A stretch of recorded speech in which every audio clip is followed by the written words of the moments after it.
Drip Show. Welcome to the Drip Show, ladies and gentlemen. What it do, what it do, what it do, what it do.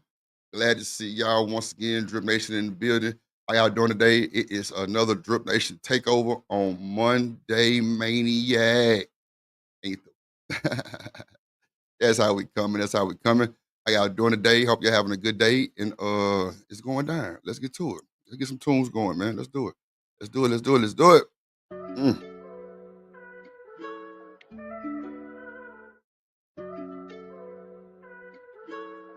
Yeah. All right. Yeah.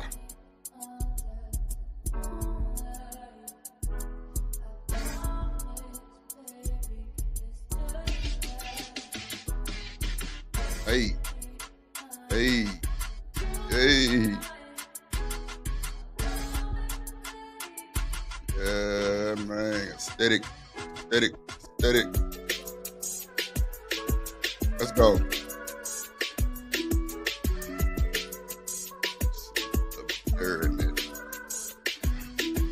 Okay.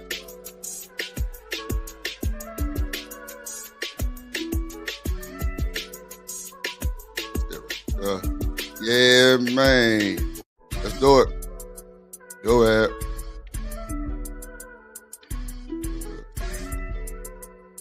That new damn ain't no joke.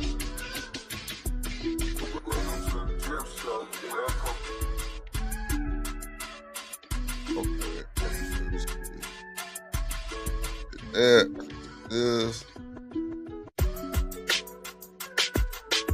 Okay, cool. There we go. There we go. Yeah. Let's do it.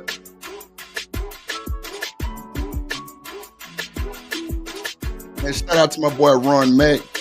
Just got off the phone with him. Big tip. The whole gang coming through. You hear me? Yeah, man. Yeah. Let go. Talking about the whole gang coming through. Yeah, man. That's how we doing it. What up, Dub in the building? Dub in the building. Dub in the building. Shout out to the Mod gang. You hear me? And you through. Shout out to my guy. Man, look. Shout out to the Drip Nation team. Shout out to everybody watching on Twitter, watching on the YouTube. Bro, Twitch just been really giving me hard times, bro. They don't want to see Drip shine on the goddamn streaming side. God damn. Y'all killing your boy. You hear me? But it's all good to the good. You know, Drip Nation gonna stand on business. Stand on business. Stand on business. Stand on business. Yup. You know how we do it. Shout out to James Keels in the building. Shout out to my boy Keels in the building. You know how we rocking and rolling, man. What's good, my guy? Good to see you. Good to see you. Always good to see you, my guy. Yeah, man. It's climbing. It's climbing. It's climbing. Shout out to Twitter. Always cutting up the first. Always cutting up first. Always cutting up first.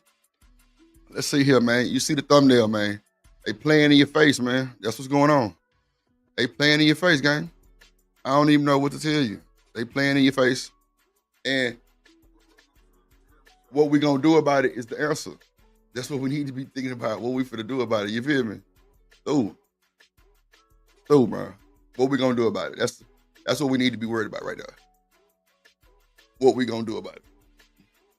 But hey, we here, and we finna turn up for a second. Turn up for the night. You feel me? There we go. Straighten up, boy. All right, there we go. All right. So shout out to the Drip Nation gang, man. Once again, man, make sure y'all hit that like button. Make sure y'all hit the like button. Shout out to my boy Raj Will in that goddamn building.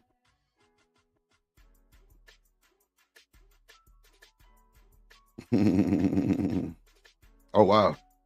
Damn, Kills, give me the link. Send the link, Kills. Send the link. Send the link. Send the link. Send the link. Shout out to my dog Raj Will in the building, man. Big Mod gang, you hear me? Big Mod gang, man. Oh shit, I gotta download that shit. Fuck, I'm tripping. Yeah, man. Shout out to the mods in the building, man. What it do, what it do. So we here on the days, and we got a bunch of shit to talk about. You know what I'm saying? You know, we're gonna get it covered. We're gonna get it covered. You know what I'm saying? We're gonna start when we have topics on the show, we're gonna start kind of trimming them down so they don't take the whole show up. So, we can actually get through the topics and stuff like that. So with that being said, you know what I'm saying, I wanna thank everybody for, always showing up at the Drip Show like y'all do. And always supporting. Make sure you hit the like button if you're watching the replay. Leave a super thanks. Hit the like button. Leave a comment. I do respond.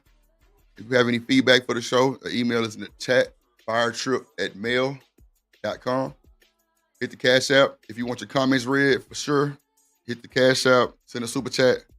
Let's go. Really prefer the super chat if you want your comments read. Bounties are always on. Let's go. So, we'll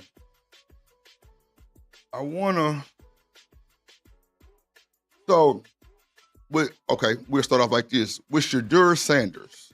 We'll start off with Shedeur. So, apparently one of the team's coaches' kids prank called Shedeur Sanders and told him that that team wanted him for the draft. That team is the New Orleans Saints. Crazy work, huh?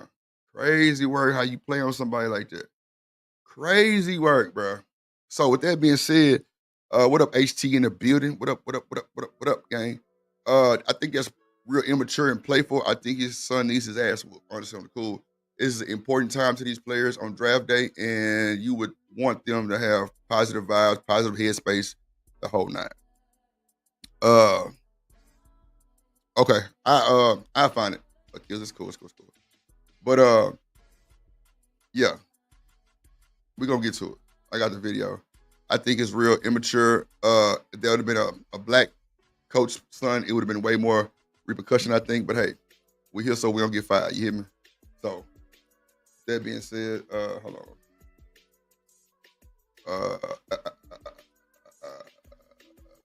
Let me see.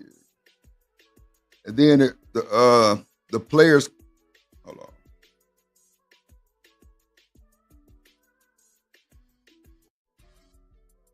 All right, here we go again. It was a coach.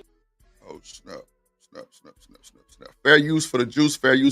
This is only for educational purposes only. We're not trying to change anyone's mind. We're just here to learn and listen. That is it. No slander. None of that. We're not changing any narratives. We're providing a positive, a positive narrative. Jesus Christ. Shout out to my guy in the building, that boy Mello. What it do, the bandit of our bandits, that boy Mello 747 in the building. Hey man, good to see you, guy. Good to see you, man. Putting the 5 on the wood before I go to bed, man. Hey, you know what they say, money on the wood make the bed go good. You feel me? Let's go, man. Shout out to my guy, man. Y'all match his energy and put a little something on the plate. You know what I'm saying? You know, it's offering time at the Drip Show. You hear me? Come on, let's go. Get a black. I played. Get a right. Take off. Get right. Get a black. Take off. Come on. Get a right. Take off. Come on. Get in the car with me. Yeah, man. You know how we doing, man. Shout out to the shout outs. And you through, man. Shout out to them boy Bandit of our Bandit Romello, man. Appreciate you, gang. Appreciate you. Yeah, HT. Bruh. When I seen that shit, I'm like, no, the fuck. He did not just do that. Like, I'm talking about, and bruh, the clip that I'm finna play gonna show you that boy answer the phone and everything. Crazy work, bruh. Let's get to it. Fair use for the juice. Yeah, man, hard work. That's for sure, HT. I feel you, gang. That's for shit show. I feel you, man. I definitely feel you on that with you. Like, that shit was uncalled for. Straight up, that was uncalled for, man. Let's go. Let's get the video. Fair use in full effect. Let's go. Now to the NFL draft drama surrounding Shedeur Sanders. Deion Sanders' son was the victim of a prank phone call that led him to believe that he was about to be drafted by the New Orleans Saints. ABC's Lara Spencer has more. This morning, the NFL investigating this prank call to draft hopeful Shedeur Sanders, son of NFL legend Deion Sanders, picking up the phone Friday, thinking it was a coach inviting him to join the team. This is Mickey Loomis here, GM of the Saints. How you doing? Good, how are you, man? Good, been waiting on you. Come on, man. Nasty work, bro. Nasty work, bro. Ooh, come on, man. He say, man, I've been waiting on you. Come on, bro. Slight work. Let's go. Yeah, we have. It's been a long wait, man. No, for sure. We're going to take you with our next pick right here, man. Yeah. Yes, sir. We finna take you on the next pick, bro. What? Come on. HT, bro just said, we finna take you on the next pick, bro. Watch this, though. I'm gonna bring it back for the people that just came in. I'm gonna bring it back a little bit. The co-host is late, as usual. I mean, you know, ain't nothing changed. Let's go. Join the team. This is Mickey Loomis here, GM of the Saints. How you doing? GM with the Saints, bro. Man, this shit here just sent, boy, belt to ass immediately, bro. On site, belt to ass, bro. Good, how are you, man? Good, been waiting on you. Yeah. What up, Black Beauty in the building? It's been a long wait, man. No, for We're sure. going to take you with our next pick right here, man. Yeah. Yes, sir. Let's be legendary. But you're going to have to wait a little bit longer, man. The call. What?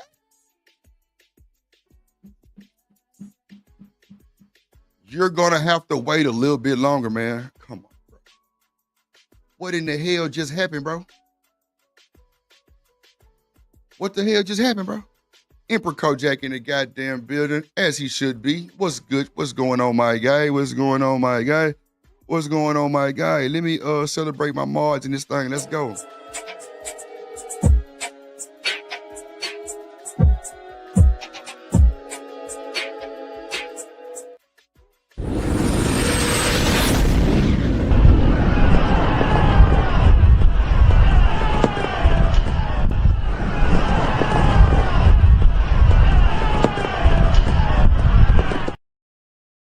I'm trying to tell you.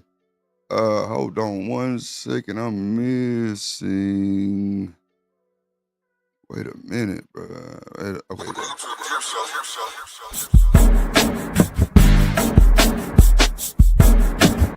This is a certified hood classic, The Trip Show.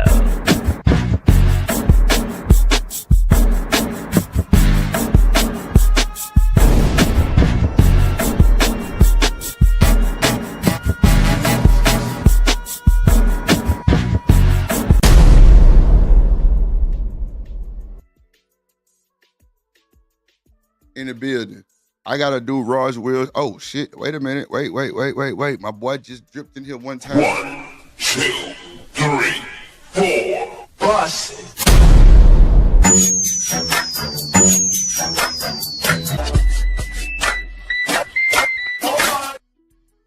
BJ, and they wonder why I'll never get the copyright for the Know Your Clap. Come on, man. I'm that guy. The fuck are we talking about, bro? I'm that fucking guy. Shit, the fuck are we talking about? I'm him. I'm Himerton. Goddamn. Yeah, Dripperton, Himerton. And you through. Man. Oh, man. Come on, HT. Look, bro. Me and you vibing today, big homie. Let's go. Caller abruptly hanging up. What does that mean? You heard that? You said you're gonna have to wait a little bit longer. Nobody got. Like, you gotta wait a little bit longer, bro. What? They pick must have been later on or something, because I don't understand it, y'all. I don't understand it, brothers and sisters. I don't understand, bro. They playing with a nigga, bro. They playing with a nigga, bro. That number but coaches, strictly for that reason. But it wasn't a coach or anyone from an NFL team. This is Mickey Loomis here, GM of the Saints. Look, bro, this the little boy, this the kid right here, bro. Come on, bro. Come on, bro. Disrespectful ass nigga. Instead, it was these young men seen in this video circulating on social media, impersonating New Orleans Saints general manager Mickey Loomis. We're going to take you with our next pick right here. Come on, man. He wasn't even from the same team, HT. This kid daddy played for the Falcons, bro. Come on, bro. That's so fucked up, bro. That's so fucked up, bro. Like, if I was Shador, I would sue his ragged ass. On what? False, I don't know, something, goddamn. False something, but yeah, your ass would have been done. The fuck? Here, man. Yeah. Yes, sir. Let's be legendary. Come on, man. What?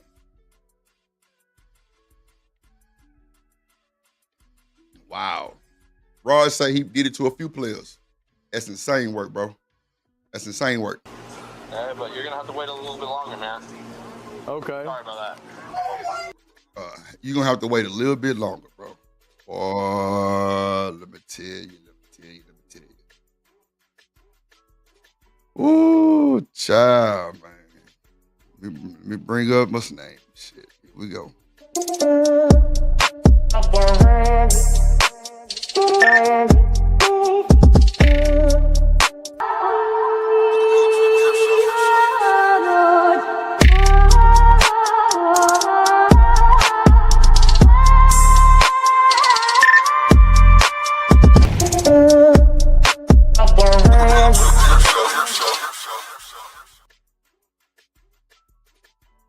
What's up, Shanika? Good evening. What's up, everybody? You all right today? Yeah. Having a good day. That's good. That's good. Yeah, Emperor, you don't play with the draft, bro. You don't play with the draft, bro. So we talking about Shador Sanders got a prank call that he was gonna get picked up by a team and he didn't get picked up. And that shit was in real time and that shit fucked up because they didn't pick him up. It was a kid from another teammate. His daddy coached for the Falcons. And yeah, his daddy coached for the Falcons and he said the Saints wanted to pick him up or something. I'm gonna bring it back though, just a little bit. ABC's Lara Spencer has more. This morning, the NFL investigating this prank call to draft hopeful Shador Sanders, son of NFL legend Deion Sanders, picking up the phone Friday, thinking it was a coach inviting him to join the team. This is Mickey Loomis here, GM of the Saints. How you doing? Good, how are you, man? Good. Been waiting on you. Yeah, we have. It's been a long wait, man. No, for sure. We're gonna take you with our next pick right here, man. Yeah. Yes, sir. Let's be legendary. Excited, boy. That boy, I bet that boy adrenaline was pumping and thumping, boy. I'm talking about hard time. Watch this shit. Yeah, but you're gonna have to wait a little bit longer, man. Wow. Bro, how can you tell somebody this? You're gonna have to wait a little bit longer. That is insane. The caller abruptly hanging up. Wow. Boy, belt to boy, what? Belt to our centennial. Belt to ass, Emperor ain't bullshitting. Belt to ass immediately, brother. The fuck? What does that mean? You heard that? He said you're gonna have to wait a little bit longer. Nobody got that number but coaches, strictly for that reason. But it wasn't a coach or anyone from an NFL team. This is Mickey Loomis here, GM of the Saints. Instead, it was these young men seen in this video circulating on social media, impersonating New Orleans Saints general manager Mickey Loomis. We're gonna take you with our next pick right here, man. Yeah. Yes, sir. Let's be legendary. Yeah, but you're gonna have to wait a little bit longer, man. Okay. Sorry about that. The Atlanta Falcons releasing a statement saying Jax Ulbrich, the 21-year-old son of defensive coordinator Jeff Ulbrich, found the number and was responsible for the call. That video showing Ulbrich and a friend making the call. Ulbrich apologizing to Shador on Instagram, writing, "I'm so sorry I took away from your moment. It was selfish and childish." And Sanders is trying to put the whole thing behind him. This is what it is. I think of course the dude was childish. Of course I feel like it was a childish act, but everybody do childish things here and there. The Cleveland Browns select Shador Sanders. The fifth-round pick quarterback considered the biggest draft slide in history. But Sanders still appeared thrilled when the call came. Thank you for the fans. Thank you for everybody. Thank you for the Browns organization for giving me a chance. That's all I need. Man, look. Boy, look at here. Yeah, fuck that apology and forgiveness, Emperor. I ain't got time, bro. Put his ass belt to ass, bro. Like, that shit deserves some type of repercussion, G. That's a fact. Originally projected to go as high as number 2 in the draft, waiting round after round to hear his name, his dad Dion, also his coach and biggest cheerleader, by his side. Now, one thing I can say, yeah, man, make sure y'all subscribe to my boy Emperor Kojak Gaming channel too. I totally forgot about that, Emperor. My bad. Make sure y'all subscribe to my boy Emperor Kojak Gaming channel, man. For shit show, I need to go subscribe my goddamn self to his gaming channel. That's for sure. And that is my bad on the Drip Nation, but make sure y'all go do that shit for sure. So, it came out that Shedeur Sanders was a little arrogant, and in these type of situations, you know what I'm saying? Of course, you want to be, humble as possible. And then coming from a product of Deion Sanders, we all know Deion was not the most easiest player to deal with when he was playing. But two things that stood out to me were he didn't participate in the combine. That blew my mind. It was like he already knew what time it was. And he didn't. He did not participate in the NFL combine. Another thing, he also made a statement that said he did not want to play for certain teams. Now, I don't know who the fuck you think you are, sir, but at the end of the day, bro, you don't make these decisions, G. For you to even have an attitude and say some bullshit like that was crazy. So, yeah, that hurt him big time. Yeah, the combine is crazy work. Yeah. HT, he handled it very well as far as him and a kid. Yeah, for sure. I agree to that. But those are things you can't come on here saying. When that boy Vince Young came to the league from Texas, like, I had an opportunity to play against V Young. No bullshit. High school. That's a fact. So, the guy's a fucking phenom. But at the end of the day, his attitude got him kicked out the league, right? You going around cussing out coaches and shit? Nah, you can't cuss out every coach. You ain't that goddamn good. You ain't bigger than the program. It can never be that. It can never be that. You are not nowhere near bigger than the program, G. But at the end of the day, you want to try to give the best impression that you know what I'm saying? That you want to give, like the best one. But I don't know, like him saying he didn't want his son to play for certain teams and him not coming to the NFL Combine was just kind of a slap to the face, you ask me. But at the end of the day, yeah, I feel you on that, Emperor, but yeah, ain't nobody larger than the logo, G. Come on, man. Come on. That's what I'm saying. I was just going to say that. I'm like, I feel you, but nah, ain't nobody bigger than the logo, G. Hell no. That motherfucking NFL, National Football League, stand for something, G, and you ain't bigger than that, my boy. Then they got that boy, the Cleveland Browns, and it's 4 quarterbacks there. It's 4 quarterbacks, bro. You playing back, bro, you're going to be third string quarterback. Deshaun Watson, you're not bigger than the bro. No, sir. You're not playing over Deshaun Watson, bro. You're not playing over, what's the other boy? Is it, it's 2 other white guys there too. I forgot their names. But you not finna play, bro. Come on, bro. Well, there you go. Flacco. There you go, Emperor Flacco. Yeah, so, and they're projected for him to start. So you're going to be third string quarterback, probably 4th string, which is crazy, bro. Ooh, man. It's 5. Okay. Yeah, see, I knew it was something like that, 4 or 5, something like that. He was either going to be 3rd or 4th string for sure.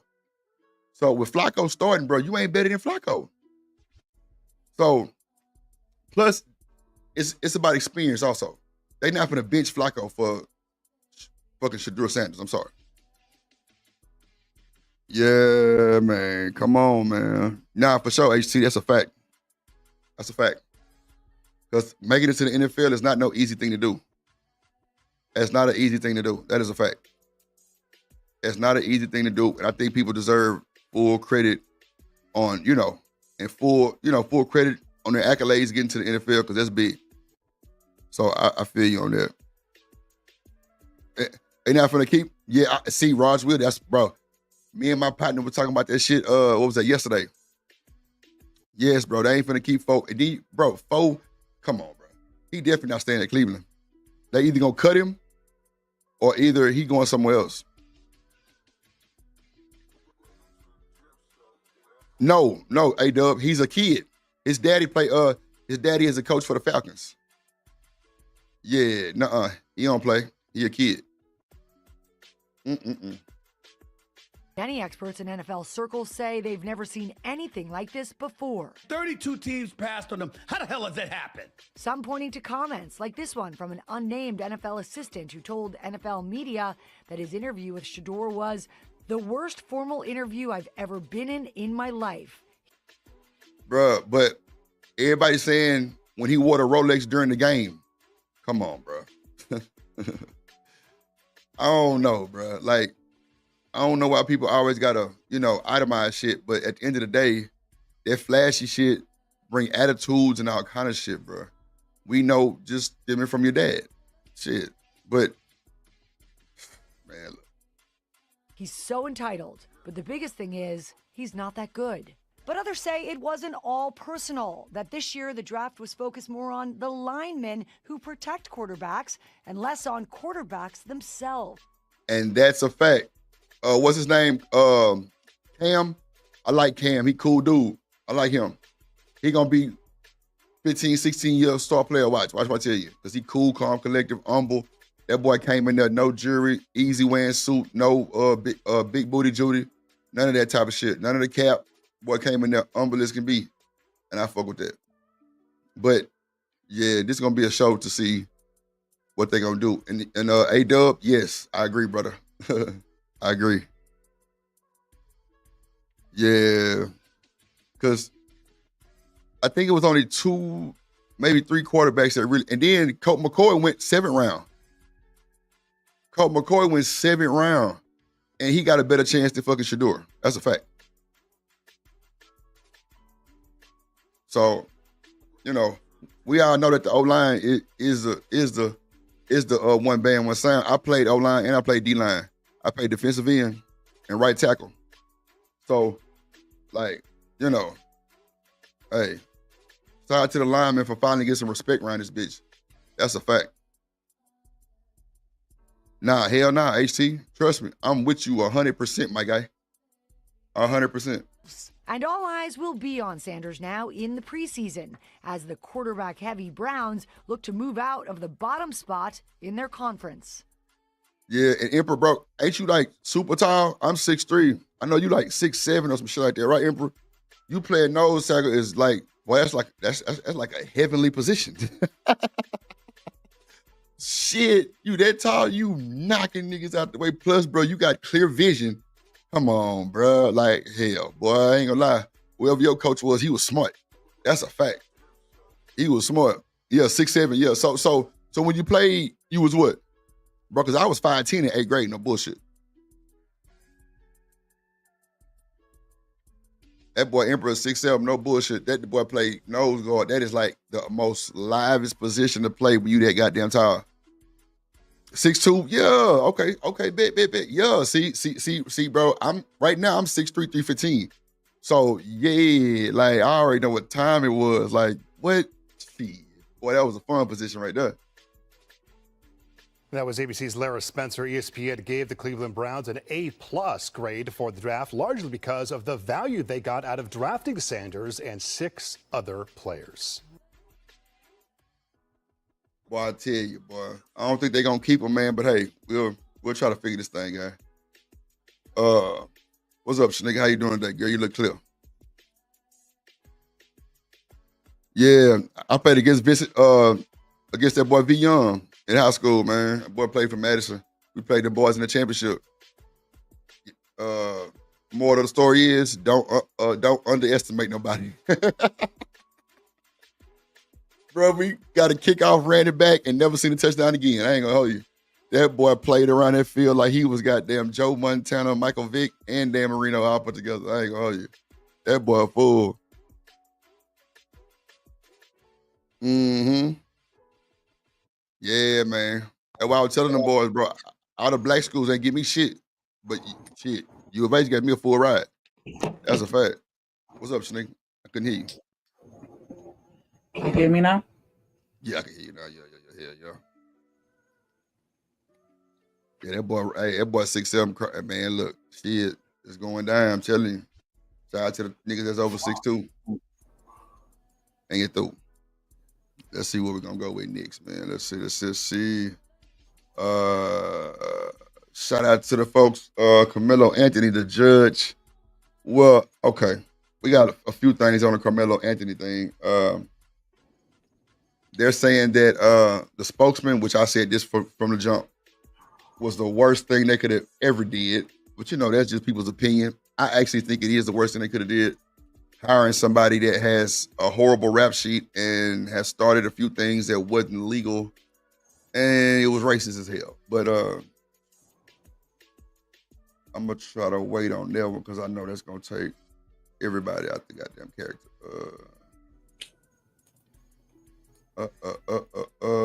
Let me see. Okay, we did the Brittany Renner. Let me see. Okay, we did that one. Okay. What was that one I wanted to see? Let me see. Oh, I wanted to do the hold on, let me see.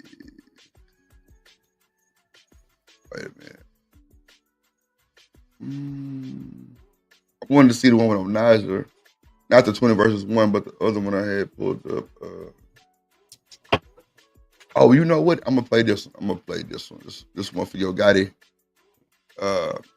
They saying this boy family is being hunted. It's crazy work. Let's see. Yeah, I gotta fix that. That's crazy. Way too long. Yeah. Okay, cool. All right, let me put this video.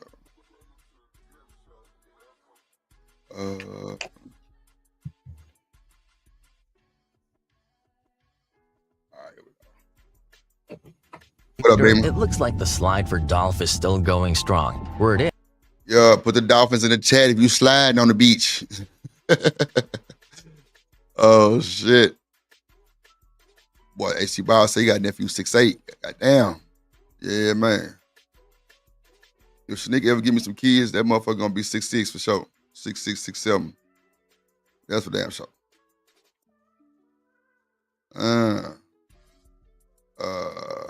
Let me see. What up, Damon in the building?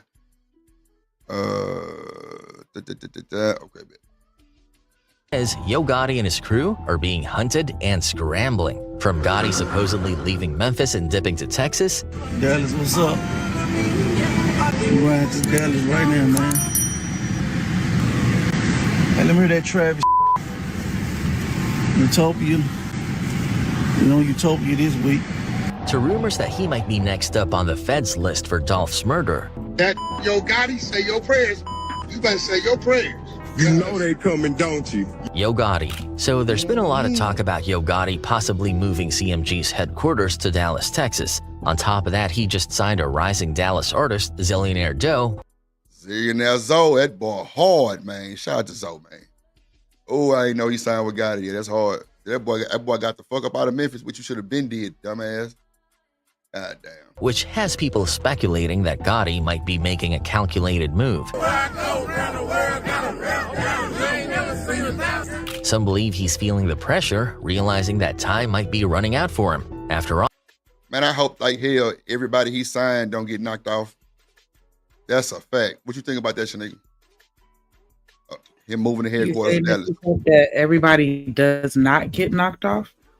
No, I'm saying, what you think about him moving his headquarters to Dallas? Oh, where was it originally? Memphis. Oh, well then that's smart. Because he's the one that's rumored to have orchestrated all of that, right? Him and his brother. You know, but his brother Yeah, got killed. so get the fuck out of Dodge. So, do you think by anybody signing to CMG, you think they'll have like, people out to get them? I mean, isn't it kind of like gangs or cliques or whatever? Like, Well, I'm just saying people that's new. Anybody just brand new signing to CMG that had nothing to do with that shit. Do you think they are? no, but I'm just saying, like, I thought It'd be all dangerous? these rap groups were, actual like gangs or whatever. Like they took it Hell serious. no. Hey, man, Oh, hell no. so like Shit, no. what's the people? So like the what was YSL? Like, the Thug Squad or whatever he called them. I don't know. Like that wasn't a real Young thing. Thug? I'm saying like how they be having like YMCMB or YSL Lucci or NMB. Like I thought they were all like actual. Okay, I'm sorry. No, YSL is some real shit with Young Thug. That's his gang. That had nothing to do with the rap industry though. But I'm saying I thought all of that was kind of intertwined. Like, That might be a long story that I couldn't just confirm, but I know Lil Baby shit, with the 4 Pockets Full, that's a gang. But I don't know. I wouldn't say the rappers are like cliques and gangs, but for sure Thugger got a little clique called YSL. That's what he rep. That's his brand that he rep. Lil Baby reps 4 Pockets Full. That's a gang also. But other than that, nah. I'm just saying artists, period. Like, it ain't got to be no bunch of them. It could be just me just starting rapping and I get signed by Yo Gotti. Do I need to be like under full security or do I need to just... I would have thought you would have. Okay. Like guilty by association type shit. Yeah.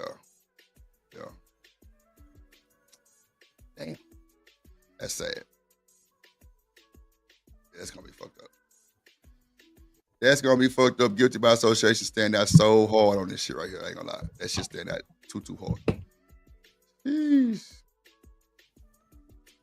Let's see. While he was widely recognized as Young Dolph's biggest hater, even Dolph himself said it. He my biggest hater.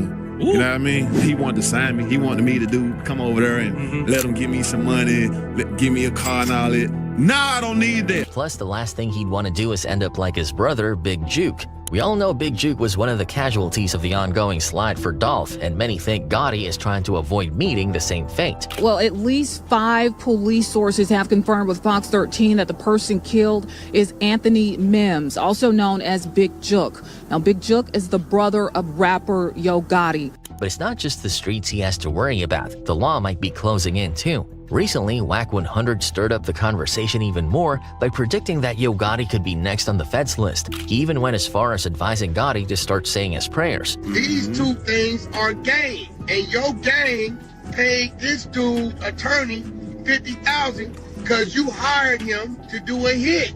Whack Oh, let me tell you, that internet mouth be running, boy. I think so too, HT.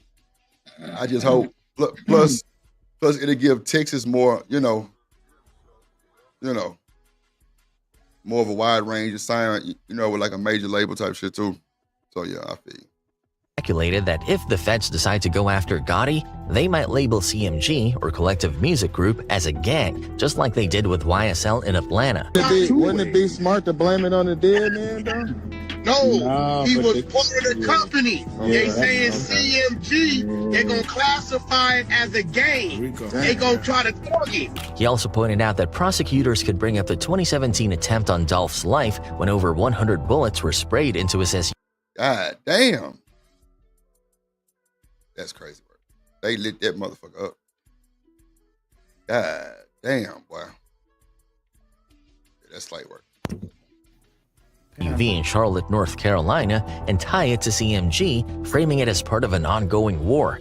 CMG and PRE shooting at the back in the Carolinas. And Whack 100 all over that shit. Lord Jesus. He all over this shit. Whack gonna put it, man, look. That Clubhouse be pumping on Whack side. I didn't even know Clubhouse was still a thing. Clearly it is. Mm-hmm. You ever had Clubhouse, Nick? Yeah, I was on there.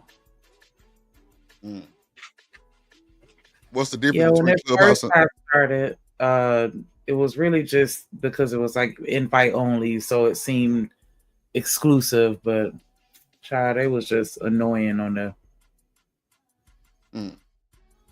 Because all it is a whole bunch of people arguing and everybody over talking each other and everybody yelling one mic.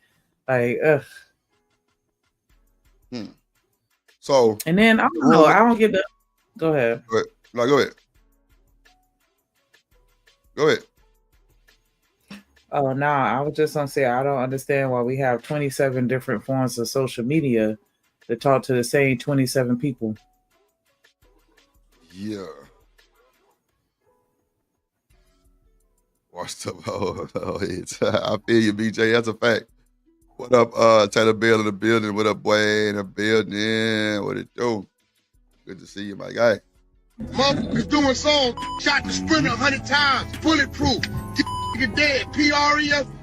They're gonna take that shit and paint the perfect movie. Wax comments referenced key testimony from Cornelia Smith, one of young Dolph's killers, during the recent trial of co-defendant Justin Johnson. While on the witness stand, Smith made a shocking revelation. He testified that he and Johnson carried out the hit on Dolph in November 2021 to collect on a Boy, testified, man. Still got life. Goddamn. $100,000 bounty allegedly put up by Yo Gotti's brother, Big Juke. Man, they did that boy so bad, man. Ooh, they did that boy so bad. They even was targeting Akita's cookie. Where it was at, that was crazy. God damn. Big Juke had a hit on Dog Head or whatnot, so. How do you know that? Wow. Oh, candid camera. What you say, son? Big Juke did what, my boy? Hold on. They're gonna take that shit and paint the perfect movie. Wax comments referenced key testimony from Cornelia Smith, one of young Dolph's killers, during the recent trial of co-defendant Justin Johnson. While on the witness. Come on, bro. Do you see his bullshit, Emperor? That boy said who? Shit, go ahead and drop some more names for your boy. We listening. You ready? Stand, Smith made a shocking revelation. He testified that he and Johnson carried out the hit on Dolph in November 2021 to collect on a $100,000 bounty allegedly put up by Yo Gotti's brother, Big Juke. Big Juke had a hit on Dog Head or whatnot, so. Boy, look at here. You all right? Yes. Your throat ain't moist. You gotta get your throat moist. It ain't moist today. Okay. Right and shit. Yeah. Get your throat moist. Yeah, that's wild, bro. That boy said Big Juke had a hit at. Lord Jesus. How do you know that Big Juke had a hit on Dolph's head? Uncle Quick had told me about it. Oh my God. Who you said, Craig? Quick. Who was Quick? Boy, these young niggas talk so fast, boy. BJ said the young niggas ain't messing with the old heads, but this young nigga snitching like a motherfucker. Make them niggas do their job. Like, come on, man. But then again, you know, when you don't get the full payment, nigga, they set off a different bill. Them niggas were supposed to get like 800,000, some shit like that. What was it? Some crazy number. Them niggas got like $6,000 or $7,000. Oh, that's disrespectful. That's disrespectful. Yeah, Emperor definitely singing like a canary, bro. But like I say, you gotta pay them folks, bro. But these niggas been on the dumbest playlist. Like, if you gonna pay somebody, bro, pay somebody that's gonna have pride in what they do. And that sounds fucked up, but it is what it is. Like, Yellow Beezy, bro, you got the dumbest nigga in the world to go knock out somebody like Mo3. Broad fucking daylight, chasing this nigga on the fucking freeway.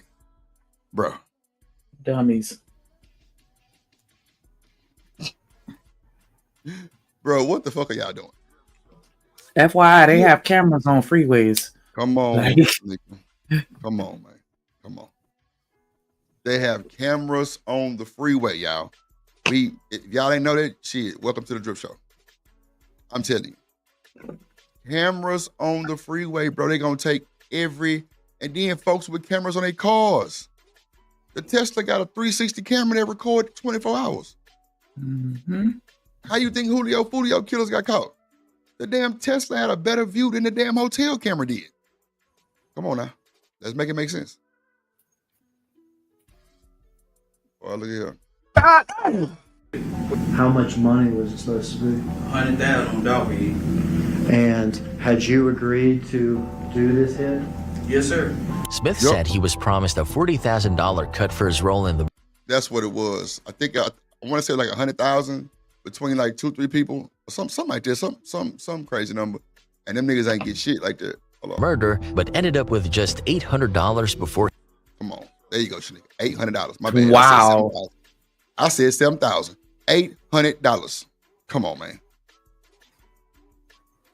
On my mama, I would have told on your ass too. And that's a fact. I don't know damn what you niggas got to say about me, because if y'all got something to say about Drip, y'all cap. I know that for a fact. Half you niggas ain't even going into jail and even goddamn me or make it in that motherfucker. But yeah, I would have told on your bitch ass too. Yeah. I could have donated plasma and got that little chump change. Damn, not plasma. She Putting your freedom on the line for $800. She trying to kill herself for 800. Shit. That's a lot of plasma, Shanika. Shit. But you know what's crazy though? And like, this is a true story. When we was in college, they would promote that shit. For like college kids to get money, I swear to God, go donate plasma. We like, I done did it. No, I've done it before, but I would never do it again, because I'm like, bro, this is some bullshit. They gave a nigga some apple juice and shit. I'm in there looking crazy. I'm like, bro, why did we come here? Yeah, cookies too. They used to have some fire-ass cookies at the one that I went to. Cookies and apple juice to kind of like bring back, I'm guessing, to kind of bring us back to life, goddamn, because boy, they drained the nigga. No bullshit. First time. They had flyers all over the school. Go, hey, earn some more money. Like, it was like almost employment type shit. I swear to God. They knew y'all niggas was broke. Shit, that's the place where you gonna market at.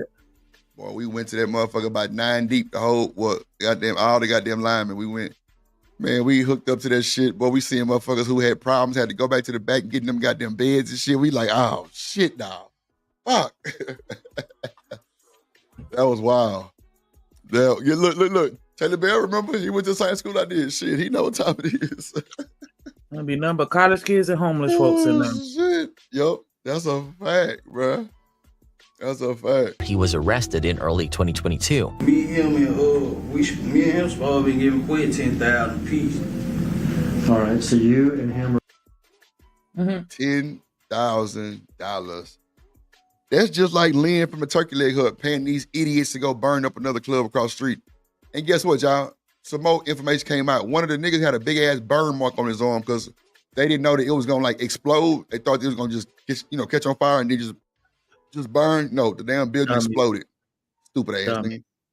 Come on, bro. Like, this shit gotta stop, bro. You paying dummies to do these type of jobs and everybody didn't told.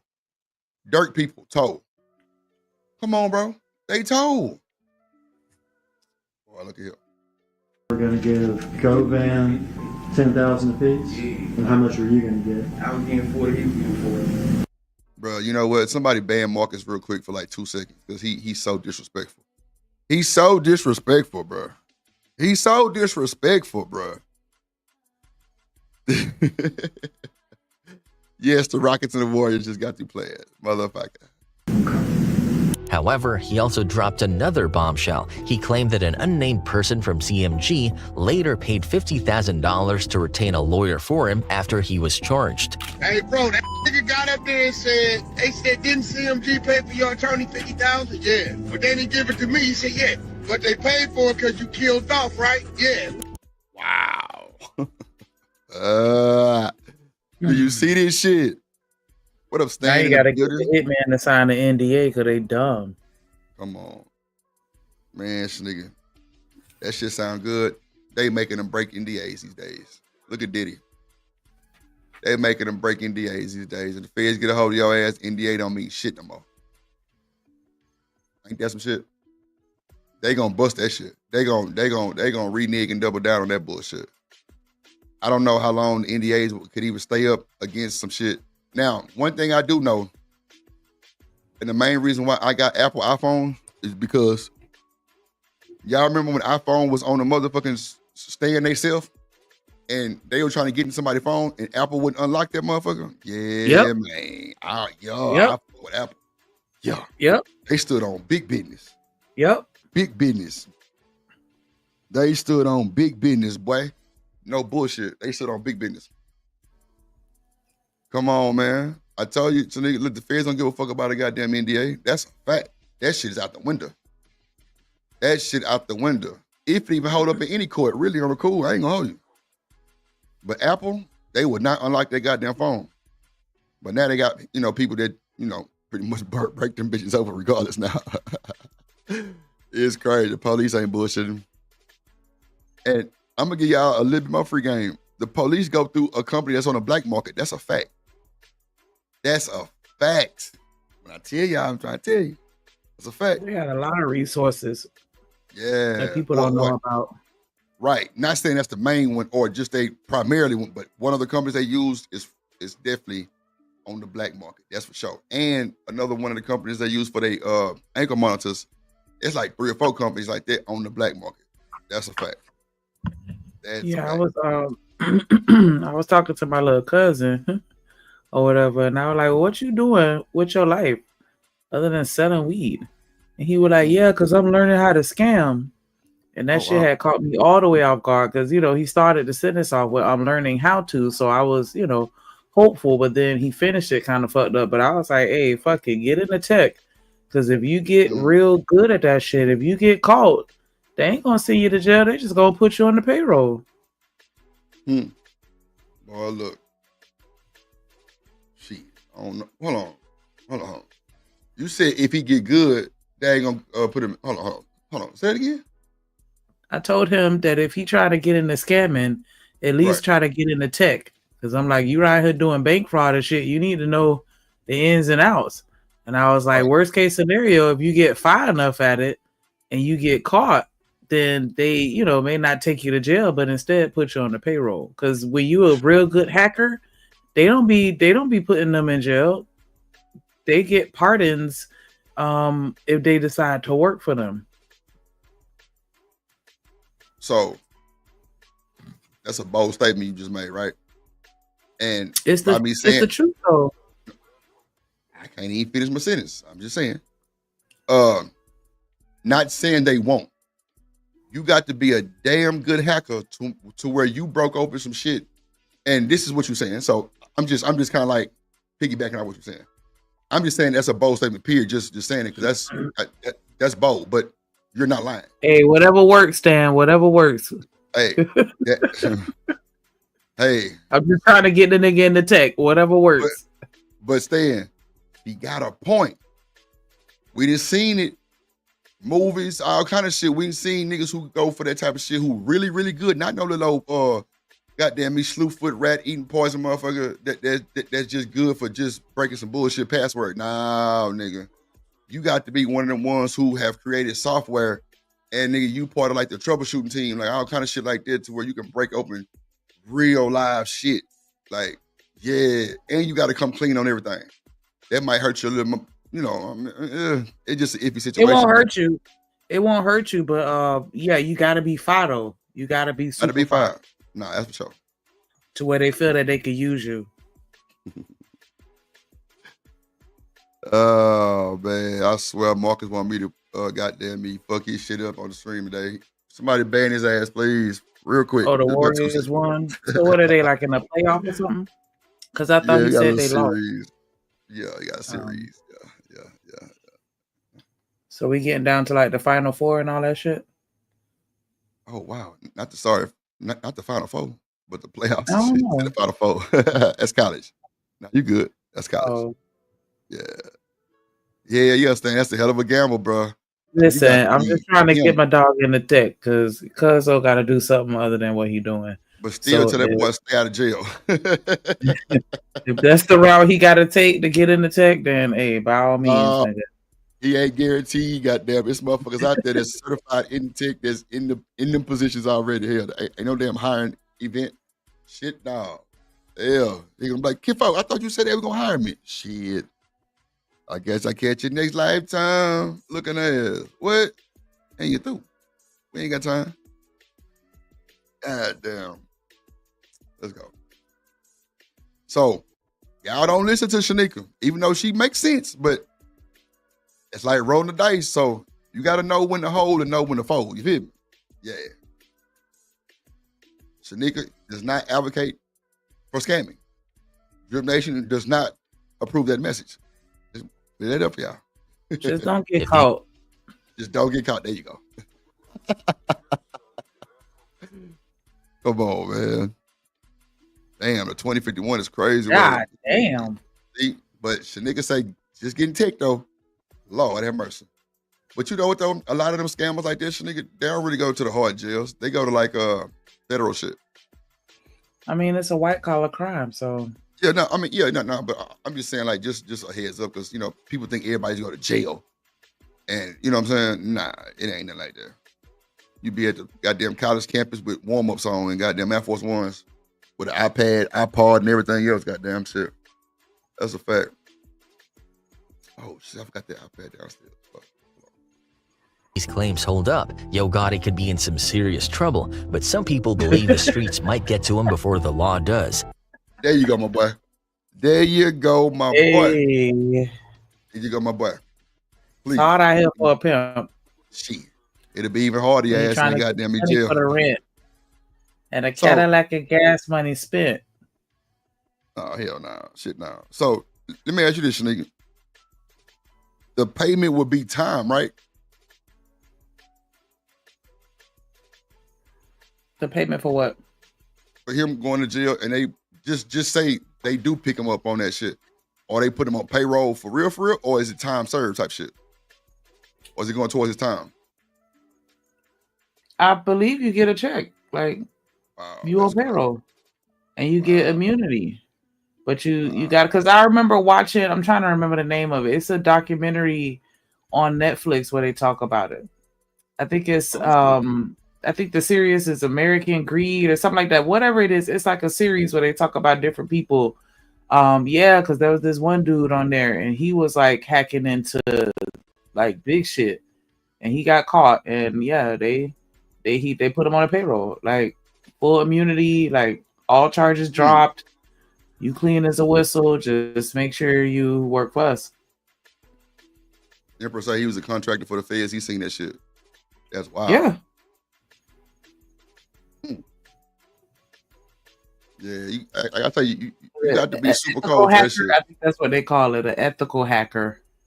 And you stay and say they own you for the rest of your life. I'm sure. For sure. They probably put you up in another state somewhere. All kind of shit. Because you sure can't go back to where you was at, I'm sure. I mean, not if the hood know that you was facing some years. I don't know. Well, I don't know. I feel like that's different. American Greed. You face years for hacking and stuff like that.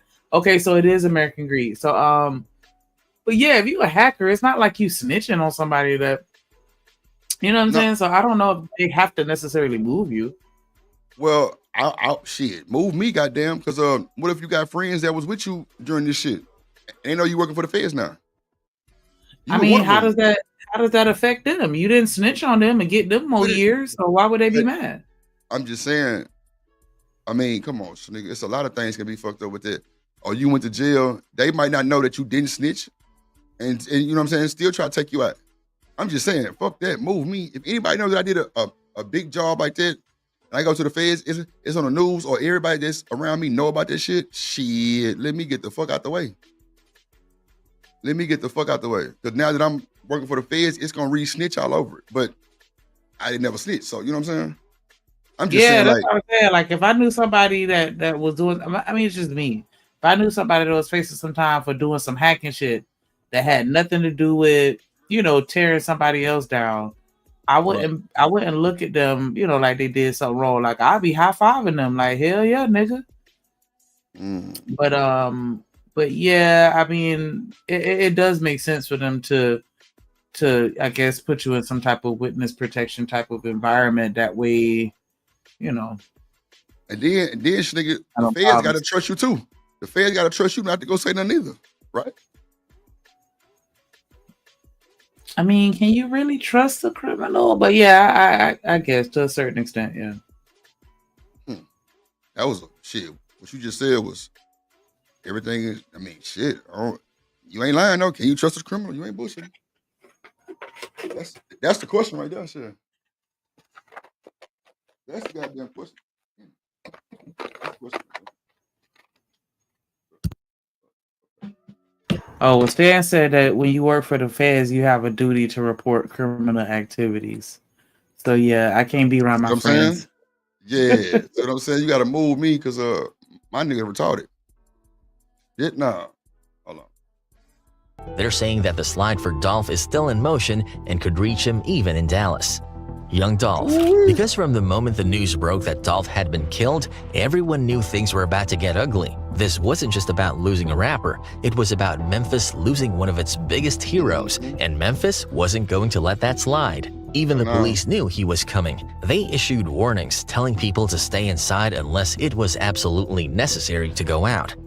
Tonight, we strongly encourage everyone to stay home if you do not have to be out. Everyone to stay home tonight after rapper Young Dolph is gunned down and killed. They understood that retaliation was inevitable, and they weren't wrong. Ever since Dolph was taken out, his people have been on a mission, spinning blocks and making sure that anyone even remotely connected to his murder felt the heat. Young Dolph was a beloved figure in his community, a philanthropist, and a proud advocate for his city. He put Memphis on his back and never stopped giving back. Every year, he made sure people in his city were taken care of. It's good in the neighborhood, always give it back to this neighborhood, always give it back to his community. From handing out Thanksgiving turkeys to donating to schools and helping out individuals across the country. He wasn't just a rapper, though. He was a family man. He had a wife and 2 children.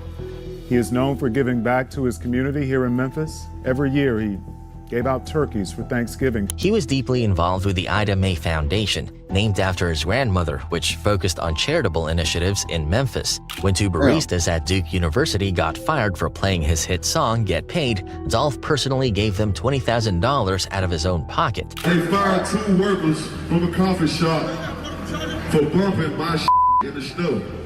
Until y'all get y'all a new job, till y'all find y'all a new job, I got $20,000 for y'all right now. Every year, he played Santa at Memphis's K97 radio station, handing out gifts to underprivileged kids. Even 2 days before his death, he was still giving back. He visited the West Cancer Center and Research Institute in Germantown to personally thank the staff for their hard work. That visit was deeply personal to him because his aunt was receiving treatment there, and both his grandmother and uncle had been treated at the same clinic in the past. I decided to visit West Cancer Center, the clinic today, just to show my appreciation for over the years. My aunt, she's currently here, she has cancer. My grandmother had cancer. My uncle had cancer.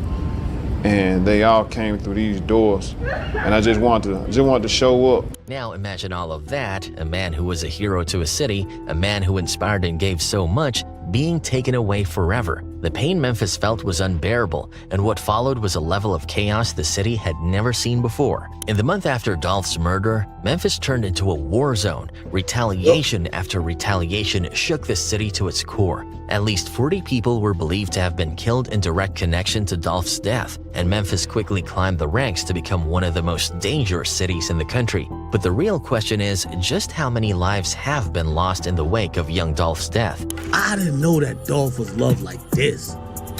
They've literally been Memphis for 3 straight years since young Dolph died. I've never seen some shit like this.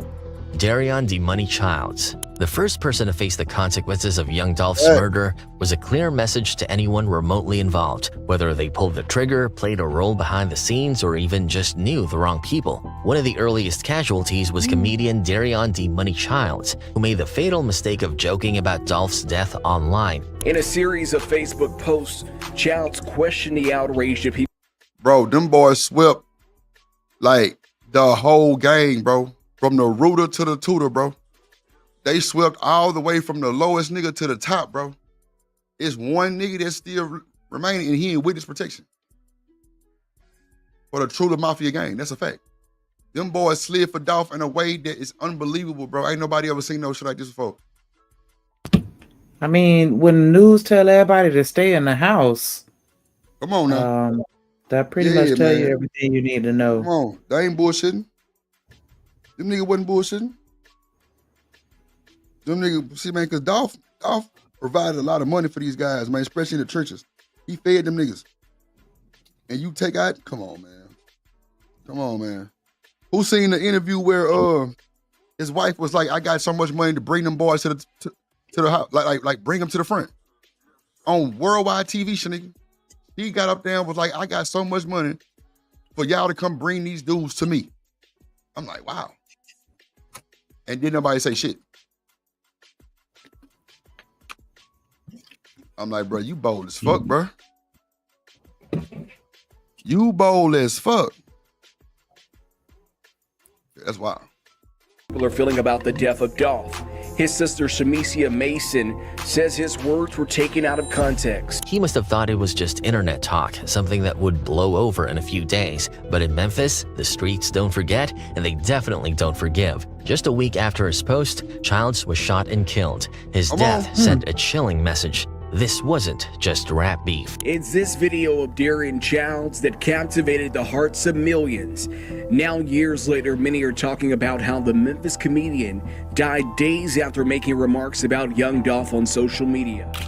Big Newski. Childs' murder was just the beginning. As the months went on, more and more people connected to Dolph's murder started dropping like flies. The next high-profile target was Big Newski, a rapper signed to Moneybagg Yo and the cousin of Big 30. In January 2022, Newski was gunned down outside the New Horizon River Apartments on Kazaza Road. It was around 7 p.m. when the shots rang out, and when the smoke cleared, the 26-year-old rapper was dead. Now, what we do know right now is that police are reporting that one male victim was shot here on this scene. Now, again, the victim did not survive his injuries. The victim is 26 years old. The victim who's pronounced dead is 26 years old. But this wasn't just some random act of violence. The streets quickly started buzzing with rumors that Newski had ties to Justin Johnson, aka Straight Drop, one of the main suspects in Dolph's killing. It didn't take long for people to dig up old photos showing Newski and Straight Drop posing in front of the same car, fueling speculation that there was more to his death than met the eye. Some people... Boy, look at him. Damn. That goddamn internet. Picture with a nigga. That goddamn internet, boy. I'm gonna keep it a buck. Key Glock. The nigga Straight Drop. Them boy were partners. I'm gonna keep it a buck. Yeah, I know that shit hit different. Key Glock, young Dolph nephew. Straight Drop, the killer, was partners. Stop playing. Was partners, man. I can't make this shit up. I swear I can't. I can't make this shit up, gang. It's light work, boy. Light work. People believed it was another calculated hit in the name of revenge. As the bodies continued to drop, a pattern started emerging. Most of the people being targeted had one thing in common. They were allegedly linked to CMG and Yo Gotti, whether directly or through street affiliations. A high-profile gang member was killed in a shooting in Orange Mound this afternoon. This is Joshua Taylor, was named a person of interest in the young Dolph murder case. Neighbors telling us they think the victim was actually shot last night. CEO Teasy. But their ties went beyond the music industry. Many of them were also connected to the infamous Memphis gang True La Mafia. One of the biggest names on that list was Joshua Taylor, aka CEO Teasy, a high-ranking member of the True La Mafia and someone who had been on the police radar for his alleged involvement in Dolph's murder. Teasy's time was running out. On June 14, 2023, police were called to Spotswood Avenue near Bunton Street around 12:56 p.m. after reports of a man down. When they arrived, they found Taylor's lifeless body inside a car riddled with gunshot wounds. According to reports, he had actually been shot the night before, but his body wasn't discovered until the next afternoon near a church. His death marked yet another name crossed off the list in this ongoing war. Vitalis Taylor, also known as CEO Teasy, was found shot to death in Orange Mound Wednesday at Spotswood and Bunton. Those who live nearby tell us Taylor was actually shot the night before, discovered lifeless. And just when people thought the violence might slow down, another shocking murder made it clear that no one was safe. Lotta Cash Desto. Up-and-coming female rapper Lotta Cash Desto, whose real name was Destiny Golden, was shot and killed in what many believe to be another act of retribution for young Dolph. Desto was with a female friend in the 5500 block of Richmond Avenue around 2:40 a.m. when she pulled up behind a dark-colored four-door vehicle at a traffic light. Before she even knew what was happening, two shooters emerged from a car and opened fire, hitting her multiple times. She died at the scene while her friend was telling you, boy, they not bullshitting, boy. They slid through Memphis like, bro, it was an uproar, bro. It was an uproar, bro. They wasn't playing with these folks, man. RP Dolph, man. They wasn't playing. All content creators that was covering that shit that was on that bullshit in Memphis, knocking their ass out too. I'm talking about knocking their ass out, bro. Damn. Crazy work. Yes, nigga, they wasn't bullshitting about Dolph. I ain't gonna hold you. That was a whole other, boy, I'm talking about, that was a whole other vibe right there. Them niggas wasn't playing. Clearly. They wasn't playing. Nah, it wasn't playing at all. Because ain't nobody safe. Free sweepers, nah, for shit. Boy, look, they went through that motherfucker and goddamn me, took the town with them. To where the head of the Truly Mafia gang, the nigga, bro, went and turned himself in. What? Shit. Let me get up out of here. Before you little young niggas come get me. They tried to get him 2-3 times. He barely made it out. Telling you, bro, them niggas wasn't playing. That slide for Dolph shit, boy, look, man. They even, boy, they slid in bro, they killed, what's that boy name? Dolph, not Dolph, Gotti. What's his name? He got that song, Booty. Let me see that, Booty. But what's that nigga name? Black Youngster, bro. They snatched bro, brother and mama. Come on, man. They snatched bro, brother and mama, dog. What we talking about? They killed Big Jook at their uncle funeral, bro. Come on, bro. What up, Chanel? In the building. So nigga, they killed Big Jook at their uncle funeral, dog. And his mama was in the car. That sucks. Yeah, Dolph was different, BJ. That's so. When that boy, dog, had that song, that boy say, nah, nigga, your big brother look like a dyke, nigga, so I'm gonna argue with your big sister? Oh, my God. Boy, shit got ugly. Shit got ugly. That boy say, nah, man, my bad, your big sister. Look, they tried to kill Dolph 3 times. 3 times. They shot up his shit. 100 shots, nigga. They caught him. Yeah, I remember that. Come on, man. They caught him in person, shot him in the ass. He beat that. And then like another one, they tried to get him. The nigga, come on, man. He wasn't dropping.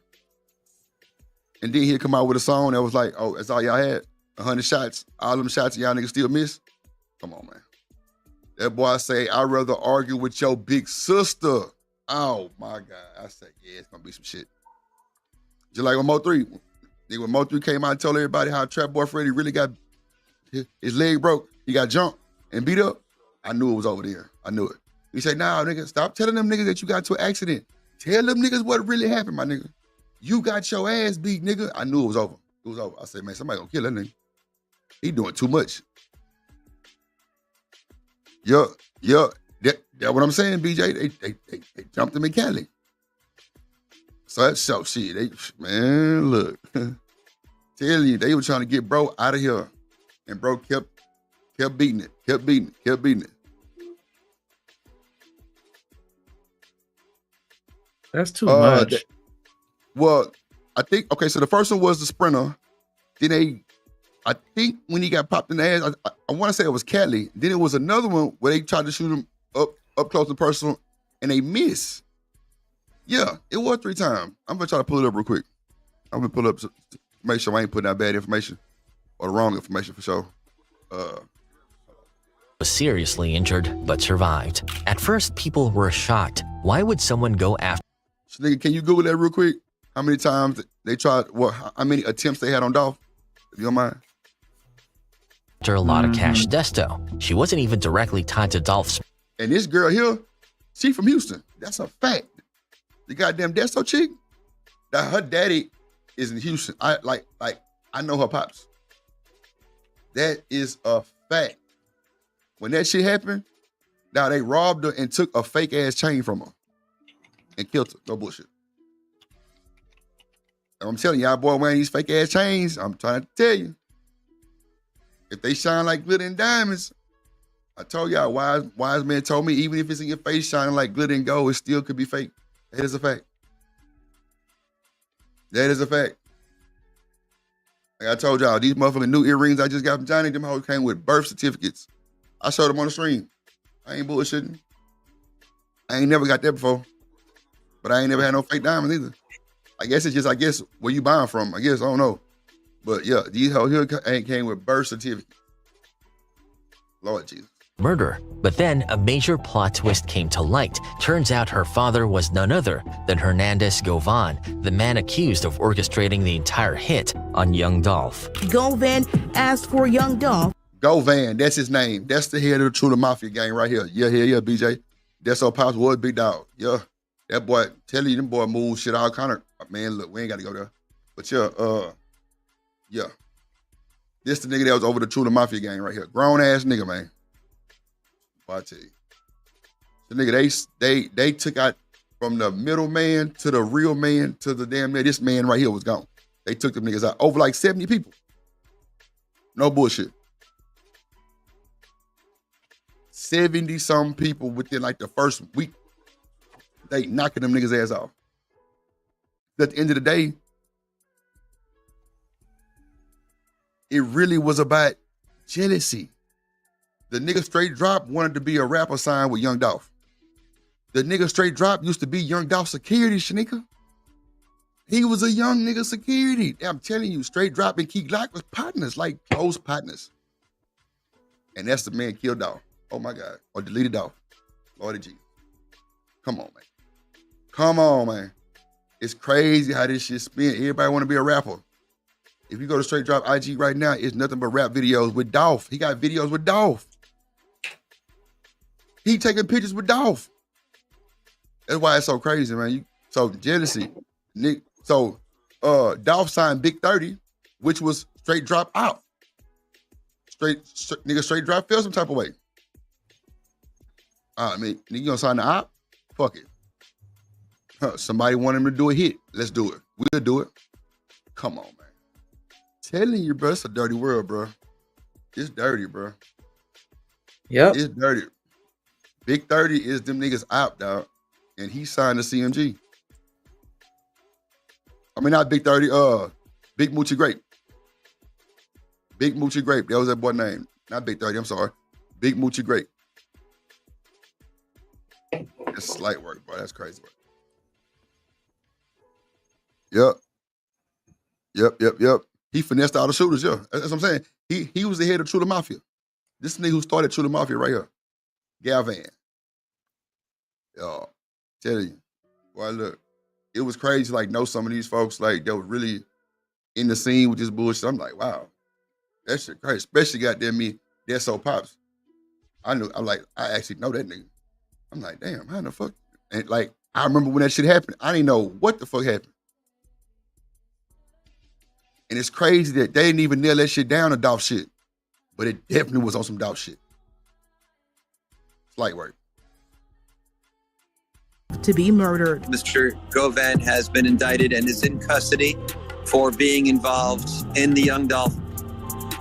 He played the role of the person who solicited. After Govan's arrest, he went online and made a cryptic post, seemingly hinting that his own actions might have played a role in his daughter's death. It was a brutal reality. Desto had been caught in the crossfire of her father's choices. If there was any doubt that Dolph's people were moving with calculated precision, this murder erased it. Tomanuel Benson. And they weren't done yet. The next major hit came on August 18th, 2023. The Memphis Police Department responded to a shooting at a BP gas station on South Parkway East around 9:30 a.m. When they arrived, they found a man lying on the ground with a fatal gunshot wound. That man was Tomanuel Benson, Black Youngster's own brother. The shooter didn't even try to hide their face. Told you.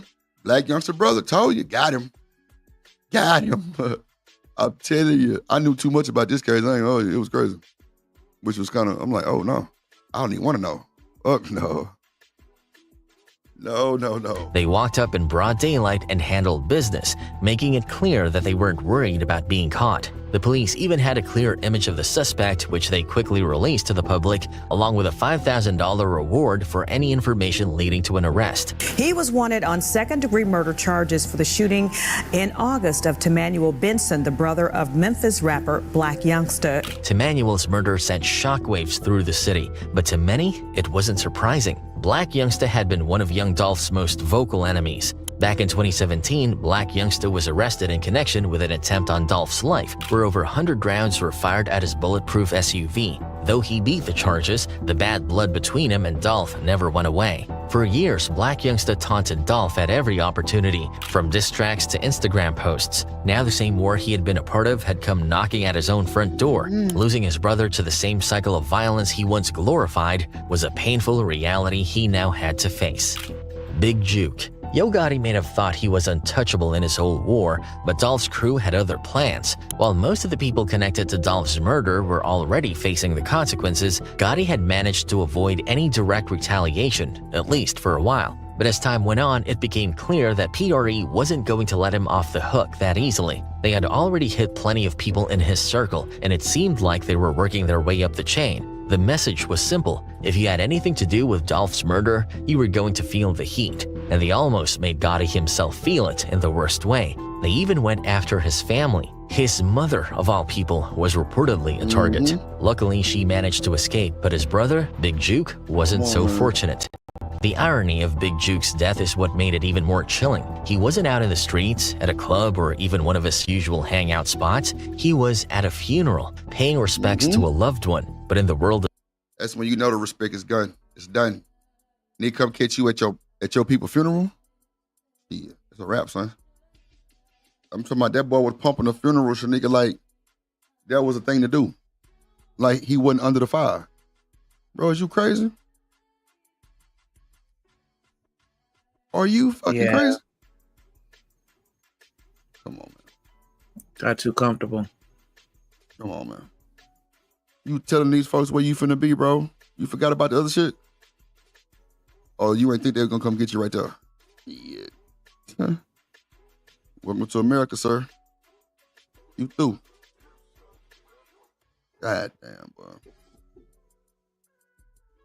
Of street politics, there's no such thing as a safe space. When it's your time, it's your time. According to reports, Juke and Yo Gotti were both at the funeral service for their relative, OG Eric Bolden. A video clip shared by YouTube journalist Seti Nash showed them at the service, standing by the casket. But what most people didn't notice at the time was that there were two men lurking in the back of the church, watching Big Juke's every move. They were waiting for the perfect opportunity, and they found it at the repass after the service. Yo Gotti didn't attend the repass. If he did, things might have gone down even worse. But Big Juke did. As Juke got into his vehicle outside Perignon's restaurant and event center on Winchester Road, the shooters made their move. Some say Yo Gotti's mother was in the car with him, but that didn't stop the hit from going down. The moment Juke sat down, bullets started flying. The car was sprayed up, and while Gotti's mom somehow managed to escape, Big Juke wasn't so lucky. Multiple sources tell Action News 5 that Memphis rapper Yo Gotti's older brother, Anthony Mims, also known as Big Juke,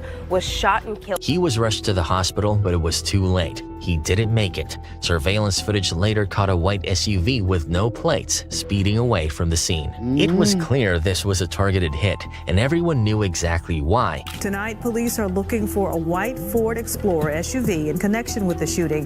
It has dark tinted windows and black wheels. A witness told police they saw suspects in the SUV speeding away. See, Big Juke wasn't just Yo Gotti's brother. He was also one of the loudest people mocking Dolph after his murder. He taunted Dolph's artists, flaunted his money, and that boy did. That boy told Dolph, he said, yeah, all you niggas that was with PRE, if y'all need some loans, I don't want you niggas fake ass jewelry. None of that. But I give you niggas a loan though. Y'all come do 10 albums with me. Oh yeah, he popping this shit. That boy said, I give you niggas a loan for your jewelry. What? For you, bruh. It was bad, bro. It was horrible. Nigga, what? See, niggas like this never prosper. That's a fact. You're not finna be doing, come on, bro. Come on, bro. Karma is too much of a targeted bad bitch. And you can't beat her. You can't beat Karma, bro. You just can't beat Karma. I'm sorry. She there. And she gonna come around swinging and banging. And it's going down. So, you know, come on. Basically made it clear that he had no remorse for what happened. At one point, he was even caught on video disrespecting a Dolph mural, proving just how deep the beef ran. I don't paint no beside two real with a in the middle, man. Y'all don't do that, man. Don't up our legacy. So right here, y'all. Two guys. But what really tied him to Dolph's death was his connections. PRE artist Grove Hero had already gone online after Dolph was killed, putting Juke on blast. Yup, he sure did. He put that boy on blast. That's for sure. That's for sure. We're gonna play a little bit more. Well, it's really almost done, but the part I want to get across is already got it across. So I'm gonna take that down. Yeah, man. That's somebody. That shit was crazy work, Drip. Crazy work. Crazy work. What it do, chat? What y'all got going on? Crazy work. Ooh. What y'all got going on? Yeah, dog. You talking about slight work, bro. Man, make sure I hit the like button, man. Make sure y'all hit the like button. Make sure y'all hit the like button. Make sure y'all hit the like button. We got to bring it back. Like button. Like button. Support the show. Support the goddamn stream. Know what I mean? Goddamn. Goddamn me. Goddamn me. Just a little bit. We're going to pull up Boosie responding to Kanye West. We never got to that part. And we're going to drop the link for y'all. You know what I'm talking about? For the one time. Gonna drop that good link in your mind. I'm sorry, in the chat. Lord, wow. Yeah, that was a bit rough. Little bit, Snake. Little bit. Snake, little bit. Just a little bit. A little bit, yeah. Yeah. Don't go too. All right. Little bit. Oh shit. Okay, let's see. Kanye to the. When I looked online, I was only able to see two situations, and in February of 20 that I was able to find at least. Okay. In February of 2017, that's when he got hit with the 100 bullets, and then they were saying that they went at him again in 2017 in September. He was shot, and that's when he came out with Bulletproof. Right. And, niggas get shot every day. Okay, so I'm guessing the third attempt would be the sprinter then. He didn't get hit, but the sprinter was the third attempt. Well, is that the 100 times? Yeah. That was February of 2017. Oh, okay. My bad. When he came out, he released the music video, "Play with Your Bitch." Yeah, play with your bitch. Yeah. And now he actually had 100 shots was like halfway. That was 2 weeks after he released that diss track. That's when they said he got shot up in North Carolina. Yeah. Okay. Yeah. You're right. You're absolutely right. So it was just 2. All right, Taylor Bell. Yeah, you was right, gang. It was 2. I'm thinking that the sprinter was a total different thing, but clearly that was one of the ones that was on attempt. Yeah, they're saying both were tied to Young Gotti though, because they say the black youngster and 2 other men were arrested, but then the charges were later dropped. Right. So that right there shows you that boy Dolph don't be snitching either. If the charges was dropped, that's a fact. Wow. Dolph was different. That boy was independent, man. God damn. Hold on. Yeah, because you don't want niggas to try to unalive us. Nah, yeah. So we all know Kanye putting out this wild shit. I don't know if he looking for attention or what, but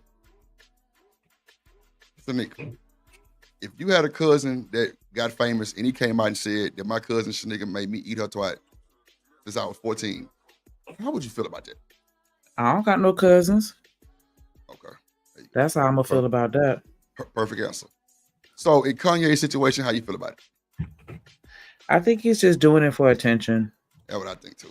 I think so too. Because a lot of times I feel like he do this extreme shit just to prove a point. Just like with his clothing line, like I feel like it was just a big joke. Like I could come out with some clothes that look like a homeless person pulled it out of a dumpster and they'll still buy it, and they did. Right. They surely did. They had holes and shit. Didn't we pull up some of his shit before? Yeah. Yeah. That's wild. And he supposed to be the Louis Vuitton Don and just good goddamn fashion person. This nigga got some shit. He can't really get in the way that he thought he would be able to get in. And I think that's what's really pissing him off. But at a time, he was like Virgil right-hand man. Yeah, but he still wasn't in there the way that he wanted to be in there. Because, he was supposed to be the next... not even Pharrell. Like, I don't know why I can't think of his name right now, but yeah, he thought. I think that he thought he was going to be able to use his connections and ties, especially fuck with the Kardashians. Like, he thought he was going to be able to just get in there easy, and they reminded him, like, "Nah, you still black, and we don't like you. You're still a nigga." Yeah, at the end of the day, he had goddamn Adidas sold up for sure. He definitely had Adidas sold up. Like, nigga, you is not Tom Ford. Like, go sit down somewhere. That's not who I was thinking of earlier, but it's all good. So Kanye put out a track saying he used to suck his cousin's tallywhack up since he was 14. Which is insane. I really don't even know what to say. I would think some shit like this would kind of get you investigated, but I guess not. But that's sick. Nah, too long ago. So there is a statute of limitation on some shit like that then. Okay.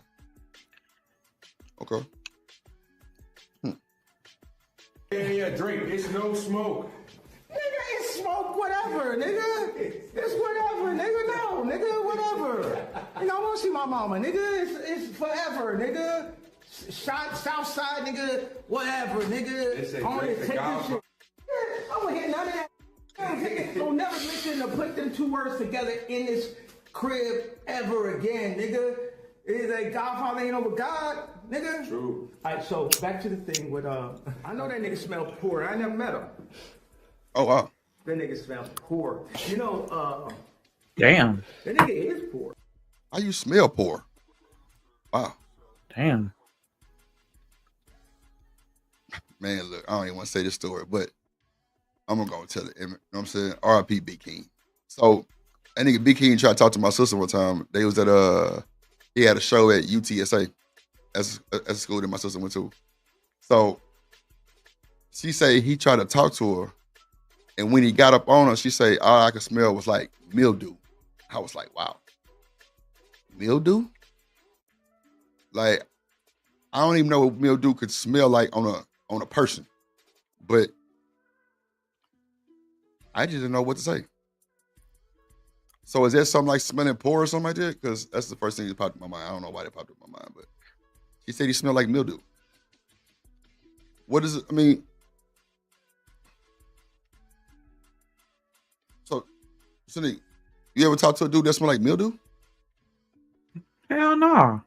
I mean, not like talk to him, but anybody approached you smelling something, that you weren't Yeah, I done been around some niggas that stink. I remember one of my coworkers had like this smell. Like it wasn't, I don't know, it wasn't like rancid, but it was just a smell. Like, people just have their own distinct smells sometimes. So I can say, and this is me trying to say B King.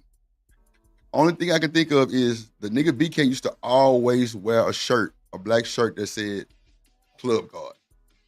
And it was like at one time it was the only shirt he had. Seemed like he could have made a whole bunch of them, but at the time that was pretty much, what he wore. Now, I'm gonna say this: when I first moved into my house, I was super, super young, and I washed clothes for like the 17th time in my life type shit. But at my own house, I left the clothes in the washing machine a little bit too long and still tried to dry them, not even thinking that would be a problem until I put one of the shirts on.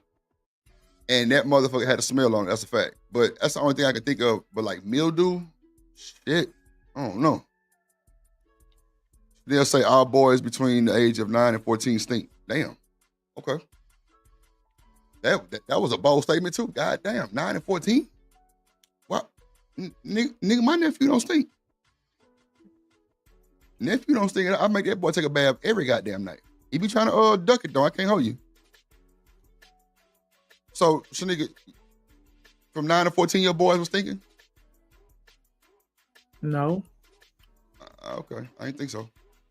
I mean, well, I made them bathes and I had them on deodorant. They had what's the earliest you know, age? They had a whole product line since they was just so.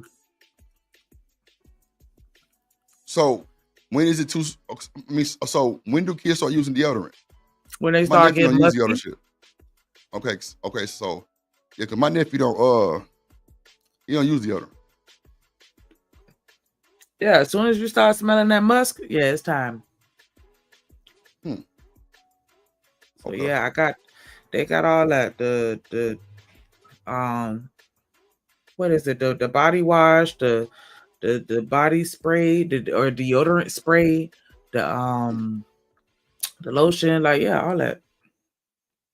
They had the whole thing. Buy that. Yeah, I'm gonna buy that because I want them to smell good. Okay. And my older son, he wear cologne. He want to be like me so bad, but it's all good.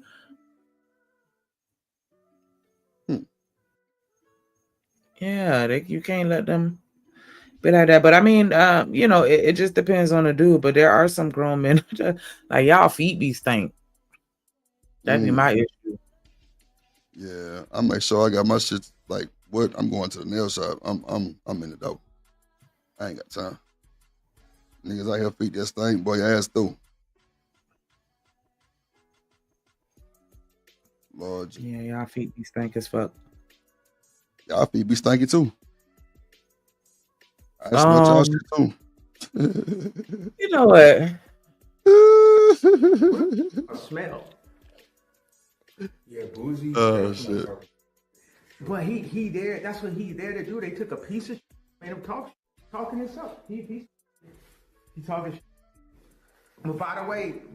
Yo, it's Big Ant the spokesman, man. We back. Another edition of Urban Politicians TV, UPTV. Make sure you stay on your pivot at all times, man. Had to come tap in, and we outside with it.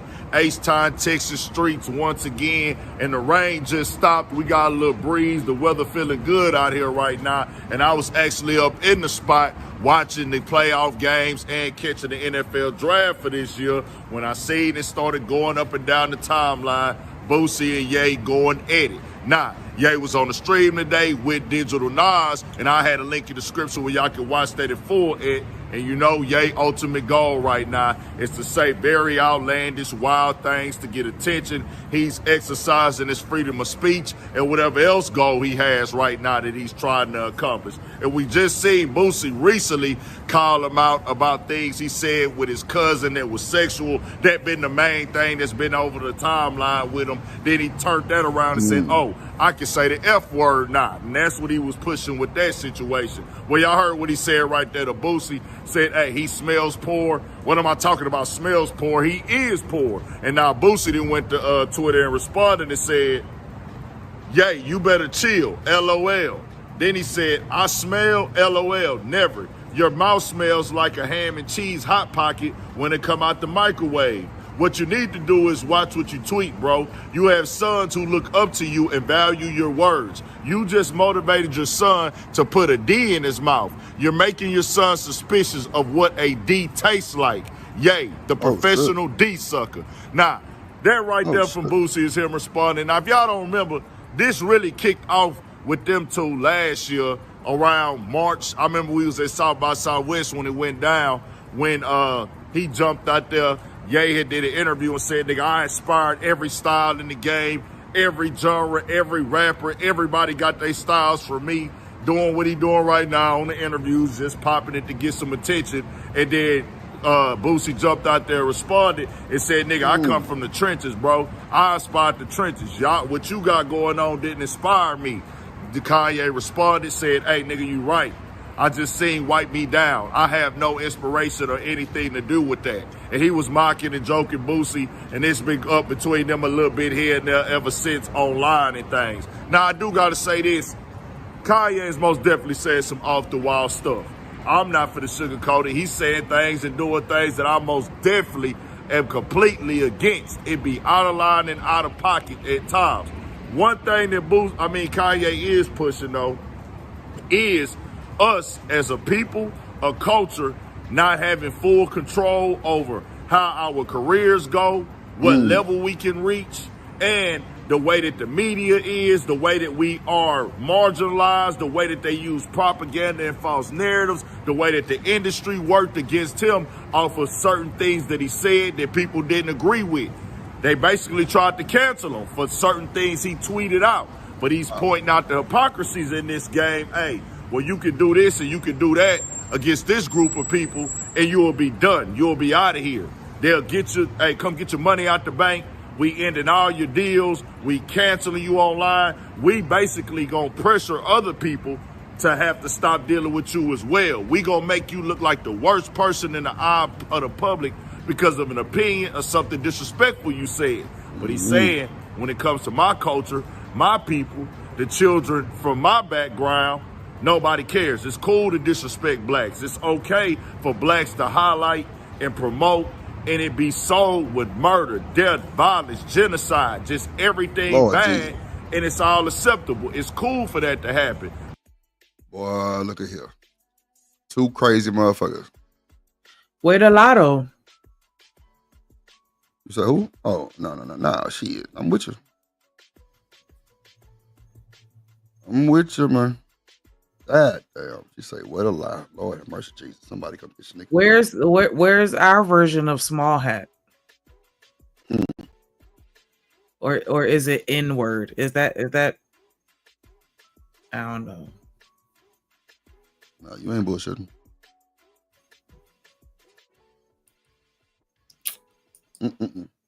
One thing I will say, I feel like Kanye was thanked that day he had on that fucking all leather, all black KKK suit.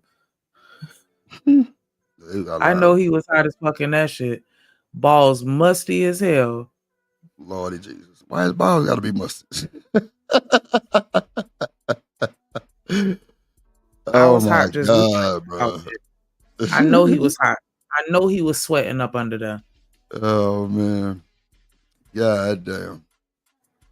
Man, y'all don't let this nigga deter y'all from wearing y'all little shindigs. You know what I'm saying? Don't let her get y'all like that. Let's see. All about somebody else, it's a problem now. But everybody will come in, get money, find it enjoyable, like it and love it, and be entertainment when we got it going on in our community. So that overall message with Kanye, I'm with that 1,000% because it's true.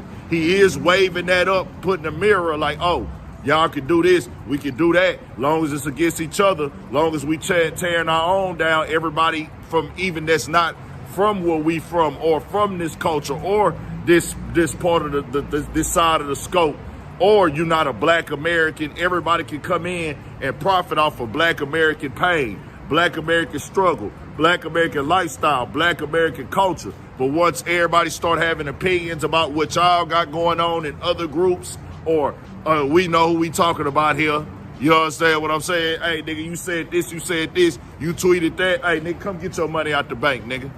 Hey, nigga, Kyrie, nigga, we finna sit you down, nigga. And you gonna apologize. Nigga, we gonna make you go on an apology tour, nigga. And you gonna send some money and donate, nigga. Your heart, donate that money over here. See what happened to others with this. So I'm with Kanye on the message when it comes to that. The other stuff that said that crazy playing like you're gay and all this other weird stuff, that's where the message get lost at. Certain people, they still, they understand the message. And certain people are supporting Kanye, and I get it because they know the overall message. But at the same time, bro, you're losing people with the message. And a lot of these people, they already know what it is. They not trying to hear somebody tell them the truth. They know the truth already. But the people who don't know, who don't get it, who think this is the way everything is supposed to work, and think that nobody is behind the scenes pulling strings and dictating what we see, dictating what's being promoted. Yeah, the shit look bad on our culture, I ain't gonna hold you. It look bad as hell. But hey, who am I to judge? They don't give a damn, so I shouldn't give a damn either, right? Ain't that how I go? If they don't give a fuck, I don't give a fuck. Some shit like that. Oh, Lord, boy. Kanye and Boosie, boy. Here you go. We got real shit going on in the world, and Kanye telling Boosie he smell Poe. I'll be damned. Would you I be don't mad know. if I feel somebody like said that you smell poor? I mean, I really wouldn't give a fuck. Me But neither. I feel like he might. I wouldn't be surprised if he start picking a fight with somebody else that is not black, just to prove a point. Like, yeah, I could sit here and rag on Boosie, don't nobody say shit. But then when I talk about Taylor Swift, now everybody got a problem. Man, what you saying is true though. True. That shit crazy. These niggas ain't got no control. I could tell the whole world about my third throat activities, and they still gonna fuck with me. Yes, Lord. They gonna fuck with you more because of your third throat. The fuck? They coming a little faster with your third throat. The fuck? Oh, yes, Lord Jesus. Third throat, y'all. Don't forget that throat. The third one. If you can reach it back there, make sure you get that thing. It's a bad motherfucker. Yep. And it's healthy for her too. Yeah. Yep. And get through. Let's go. Oh, yeah, we can take him down too. We through with him too. Oh man, take it to hell, huh? That third one back there is insane. Hold on, let's see. What we gonna go with now, man? Let's see what we got, man. We got some most news with old Shannon. Let's see, we did that one. Okay. Let's see. Oh, wait. Damn. Why ain't see? I must ain't download the other one. Damn. So, inside the DJ Witch Doctor, I was over there before the show.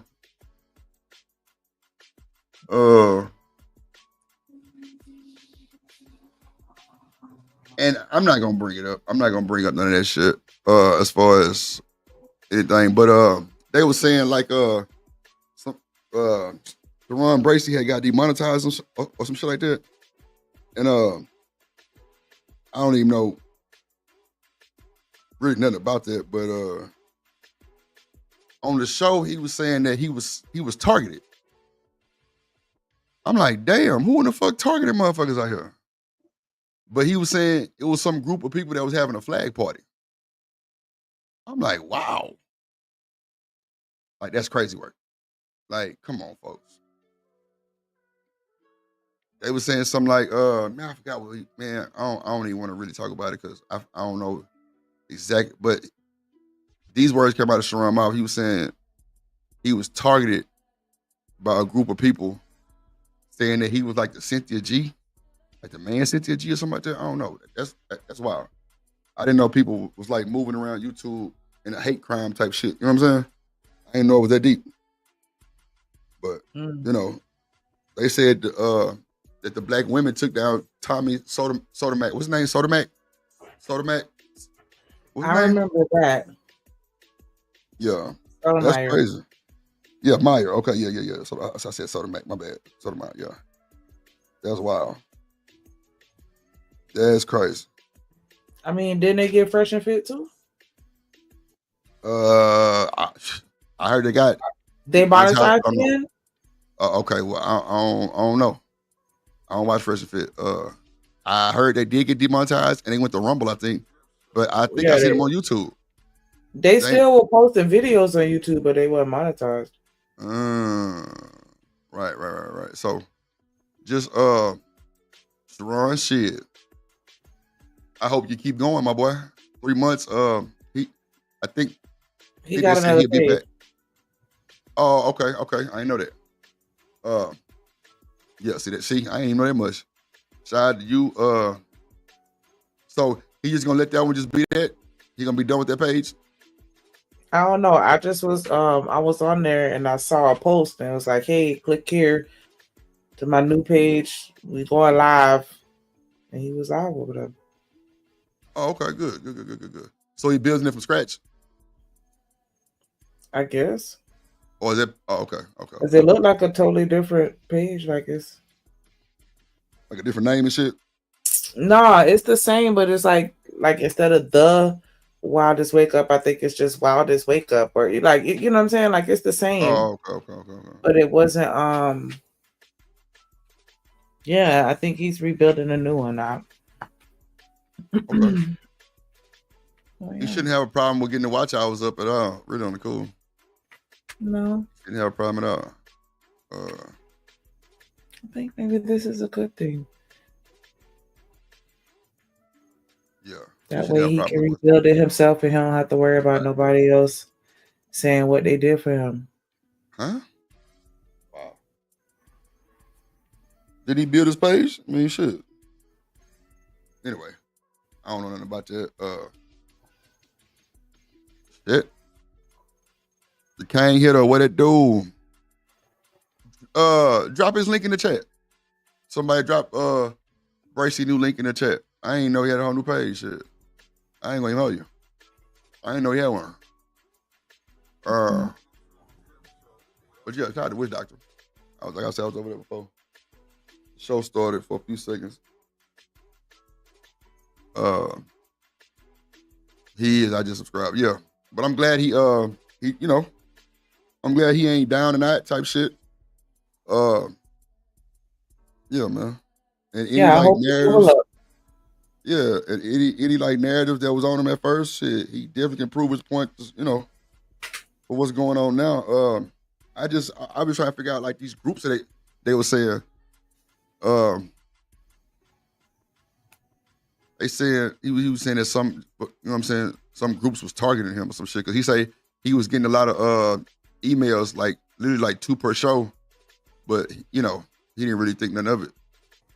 That's wild. So I don't know. But shout out to Brayson, man. I hope he get his shit right. I know he will. Shit. I'm sure everybody will rock with him.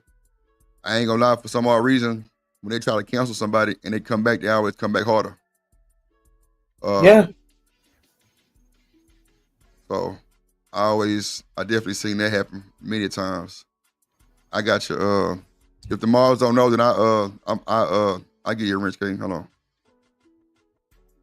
So, I just hate to see that shit happen really on the cool. Yeah, it's light work. So, but like I say, I'm sure he'll bounce back from the bullshit. Hold on, let me put a goal in the chat too. Goddamn shit. I put his link in the chat. Okay. Let me put this goal up, man. We gotta hit us a goal, man. We gotta get us a goal. We gotta have some type of goal we gotta reach, man. I'm gonna put 10 super chats in 2 hours. I think that's fair. 10 super chats in 2 hours. I think that's fair. I think that's fair. Nah, shout out to that guy, man. I hope he, come back through, you know what I'm saying? Spitting and splashing. In high fashion, you feel me? Content creation can be crazy. It definitely can be crazy. But at the end of the day, man, you gotta have control of your channel. You gotta know what you're putting out. You know what I'm saying? Then you gotta make sure you stay abroad of the YouTube guidelines and the rules. That's a fact. Oh yeah, that nigga bounced back for sure. Let me see. Let's poll up real quick. Oh shit. God damn it, Drew. Okay, well.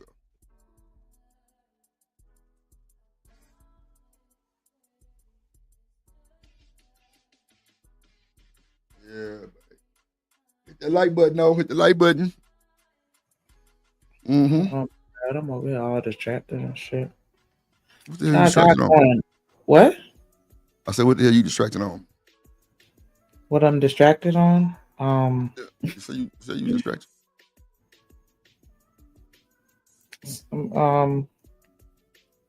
Dang, don't put me on the spot. Something I was trying to do. But my bad, player. Ah, You want to get Chanel super chat? shout out to everybody in the. Yes, my bad. Shout out to Chanel, the $1.99 super chat. Appreciate the support. She said, just stop by to support Drip Nation. Mm-hmm. And you do.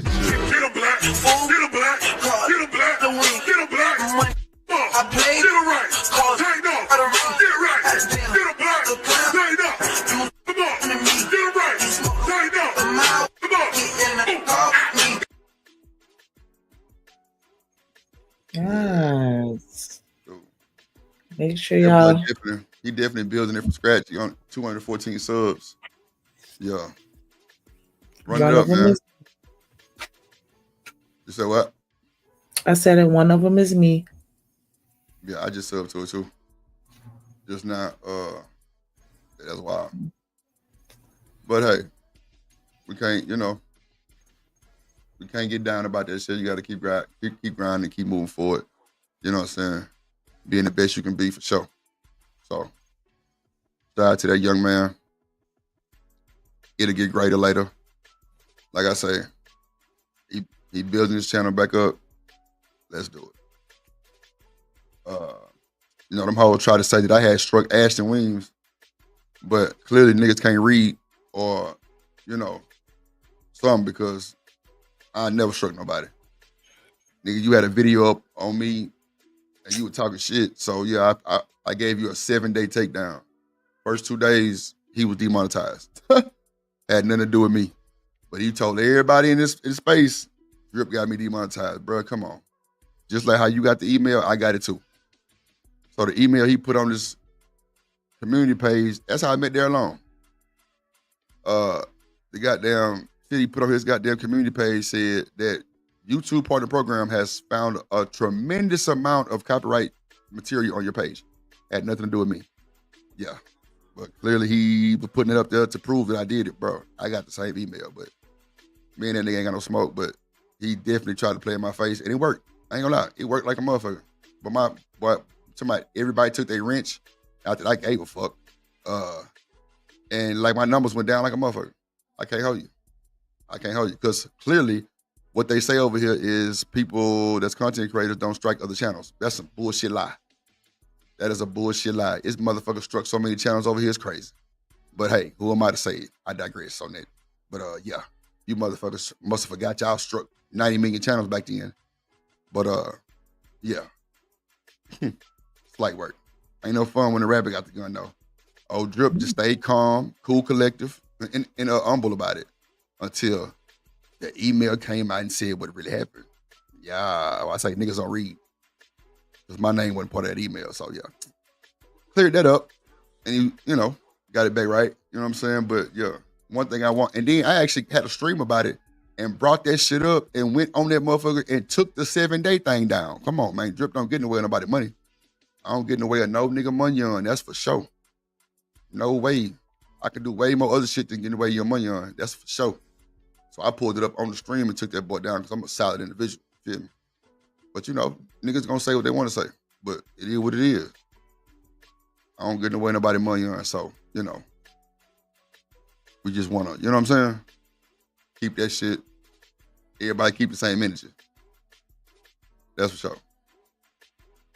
But yeah, slight work. Real quick. Say humble. Humble. Wait, one more time? Humble. Oh. What happened? No, it sounded like the H was silent when you said it. Oh, okay. You thought I said humble? Like that? Yes. Okay. What up, Rooster? Oh, nah, ain't nothing going on, Rooster. Hell nah. We were just speaking on, I was watching somebody's show and that nigga Sharon was up there. And he was saying, who he thought, I guess, targeted him on this channel. That's all. Yeah, he was saying it was some hate group or something like that. That boy say Humble, Texas. I can't hear what you know about Humble on 59. 59, man. What we talking about, Kane? 59, Kingwood, Humble, Texas. What it do? I got folks in Humble. That's crazy. Yeah. But Can't imagine telling somebody like, "Where you from, Humble?" Nah, that's the name of the city. Shit, that's a fact. Humble. I mean, it's spelled with a H though, I think. I don't think it's humble like that. I think it's spelled with a H. What up, Tierney? You say Fort Worth in the building. What, Tierney, you in Texas? I did not know that. What you know about Glen Heights, Tierney? What you know about Glen Heights, man? Is that y'all project? Huh? Is that y'all projects? Who? No, I'm talking about in Glen Heights is in Dallas. I'm saying, is that the projects? Oh, no. I'm sorry. You said, is that y'all projects? Like I live in Dallas. Yeah, like is that y'all projects? That's y'all projects? My bad. I'm ghetto. But yeah. I don't the know name of about y'all projects in Texas is what I intended to say or ask. No, I don't know about Glen Heights. That's what my I don't know if I told y'all that my sister moving from Colorado to Glen Heights. Her husband got some type of chief of police job or some shit like that. So I'll be out there like at the end of May to you know what I'm saying, to go pick up my niece and bring her to Houston. Yeah, man. 817 in the building, man. Shout out to them boys, man. Shout out to Lancaster. All that shit, man. Oak Cliff, that's my hood. Put it in their face, get that shit understood. You know what I'm saying? But shout out, since we talking about Dallas, man, let me play my boy D-Time intro, man. He ain't even here, but you got to know we fucking with him. Oak Cliff, South Dallas, Pleasant Grove,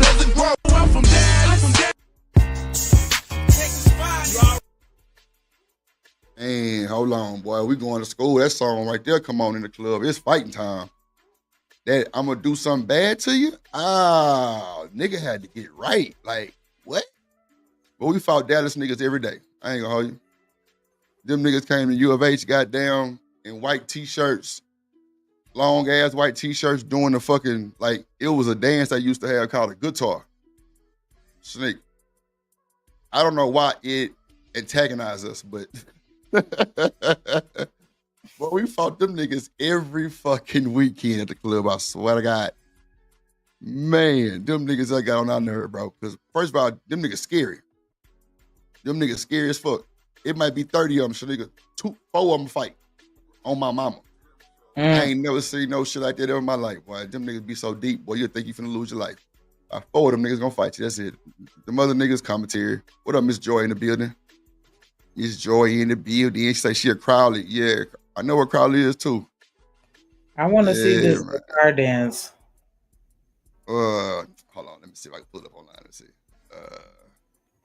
Yeah, Stop Sixes, yes. Shit. Even goddamn Stop Sixes goddamn gentrified now, Tierney. It ain't the way it used to be. Or you know what? Larry Hines. Larry Hines is like that's like Bissonnette though. Larry Hines is like Bissonnette Street. That's for sure. Hold on. Dallas,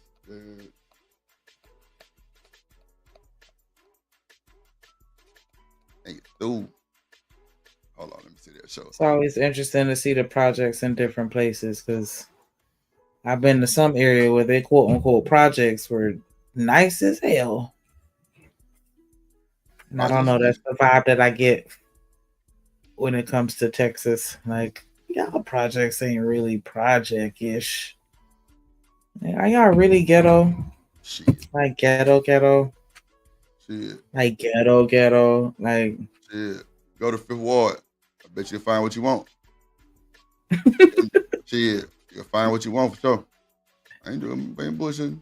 No, I'm just playing. Let's see. I heard y'all ghetto. Oh yeah, we know y'all ghetto. You motherfuckers ain't got no goddamn Y'all ghetto. Really kind of sick. Don't do that. Really kind of sickening. Nah, this a red state. Hold on, man. They doing the wrong thing. Hold on. They shut Bissonnette down. Yeah, at like 10 o'clock every night type shit. Tell you that horrible. It's bad, shit, nigga. I ain't gonna hold you. It's horrible. Like horrible. Let me see. Yeah, they got this other shit going on. They adding to it. I'm trying to find just a guitar dance. Hold on. I'm at a dance piss y'all off. Nah, them niggas was just like, it just bothered us, dog. It was just like, man, them niggas some pussies, dog. I gotta lie to you, them niggas some pussies.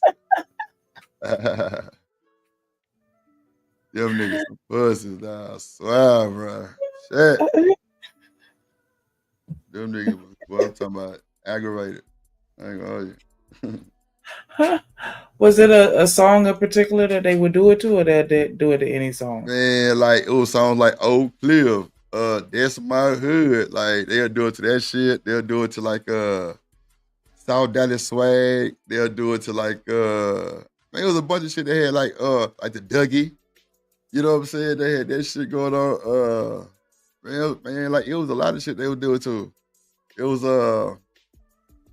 man, they had a bunch of shit, man, a whole bunch of songs. Flex, goddamn, the Frankie, that song called Frankie, that was hard. Man, it was a lot of shit. Shit, Mr. Hit That Hoe, like, man, it was a lot of shit. Mr. Hit That Hoe. Yeah, call me Mr. Hit That Hoe. Yo, that hoe was hard too, I ain't gonna lie. Like, we fuck with the music they had going on, but shit, them niggas, there was some, what them all just lame ass niggas, I ain't gonna hold you. Them boys just lame as fuck. Them niggas already wanted that smoke with Houston niggas. I'm trying to tell you, it was crazy. It was crazy. Let me see. Good song with it. But it was so many of them niggas shit that came to school. It was like they gave everybody scholarships or like, I don't know, some type of discount to get into something because it was crazy. Like, that shit was insane. Shit.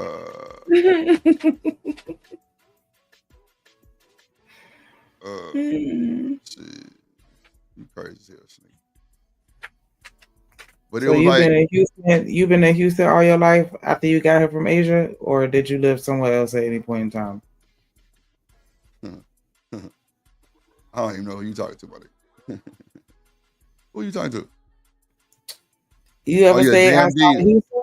Damn D was hard too. Damn D was hard. Yup, Damn D was hard. You know what? I'm gonna pull up MC Quake because he one had this song guitar with it. Let me see. So you just gonna ignore my question? Bro, I don't understand what the fuck you talking about. You so disrespectful. It's crazy work. I said you've been in Houston your whole life, or you stayed somewhere? No, you didn't. No, you didn't. No, you didn't. No, you didn't. No, you didn't. Tell them folks what you really just said. Have you lived in Houston your entire life, or have you ever lived somewhere else? No. Stop playing with me, my nigga. Say what you just said, nigga. Stop playing. You said, did you or have you been in Houston all your life before you came from Asia or after you left Asia? What the fuck? Nah, you just disrespectful, dog. It's cool. It's cool, nigga. It's cool. It's cool.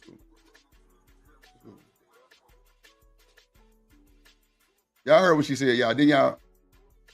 Okay. Have you been in Houston your whole life? Mm-hmm. That's what I was asking. Nah. And what else you said?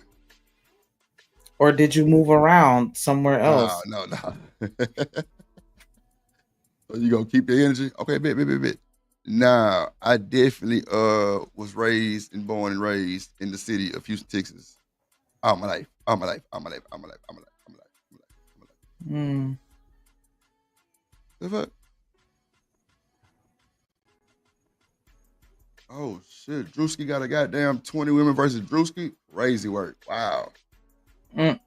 That's insane. I'm finna clip this right now. Hold on. Y'all heard what the fuck she said after I came from Asia, you motherfucker. I think y'all is a little. Nah, hell nah. I'll sit straight. Off. Try to turn. I'm trying to do nothing else besides it. I'll sit straight. Nope. That's what you said, Craig. Hold on. Yeah, but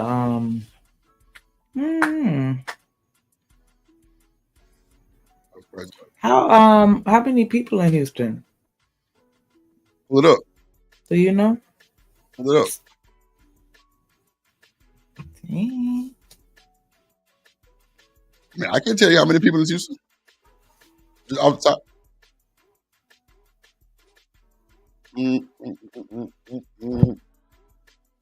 Hold on. Oh, them boys hard. Houston, Texas population is 2.314 million. There you go. That's a lot of motherfuckers.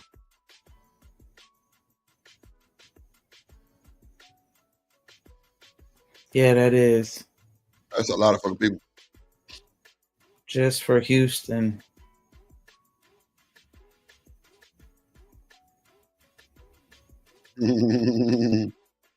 Yeah, it's not even 200,000 people in Fort Lauderdale.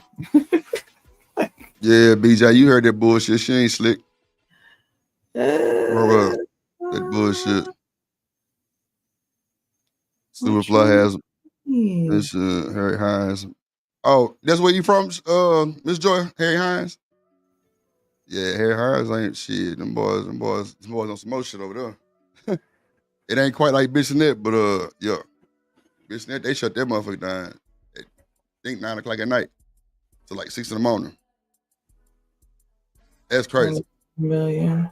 It ain't nothing but apartments over there. How you stop all them people from moving around? 31 million. And the police, the most treacherous ones. Ain't that some shit? And what was I finna play? Damn, what video I just pulled up? Oh, big, right. 23 million people in Florida and 31 million people in Texas. No bullshit. I don't know why I'm curious of population right now. I just yeah, sure. Yeah. Sure.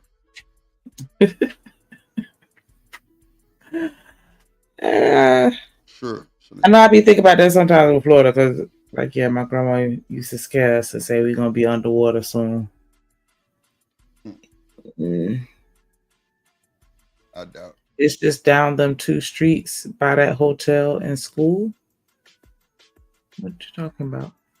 Oh, you talking about by that mall? It used to be Westwood Mall over there. On Bissonnette. That's all you need, Kane. Shit, that motherfucker, man, look. After the Beltway, it opened up though. So it's like 59 to the Beltway. But yeah, that's crazy. Shit, them boys would start having head-on collisions with people trying to make U-turns in the middle of the goddamn street. Trying to turn around and go catch the woman. I swear to God. Swear to God, bro. It was crazy. Like that's like that's sad.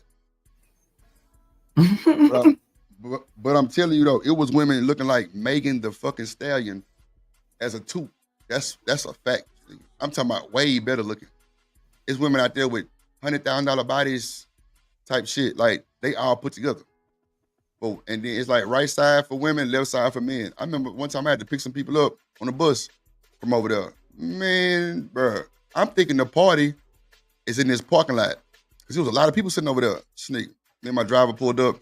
It's nothing but toots out there. I'm like, wow. It had to be at least 60, 70 people, I swear. All in like a parking lot, but they was like kind of close together.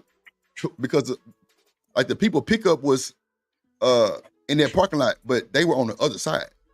Man, we pulled up over there, it was nothing but like, it was a bunch of them just, I'm like, wow, look at this shit here. Look at this shit here.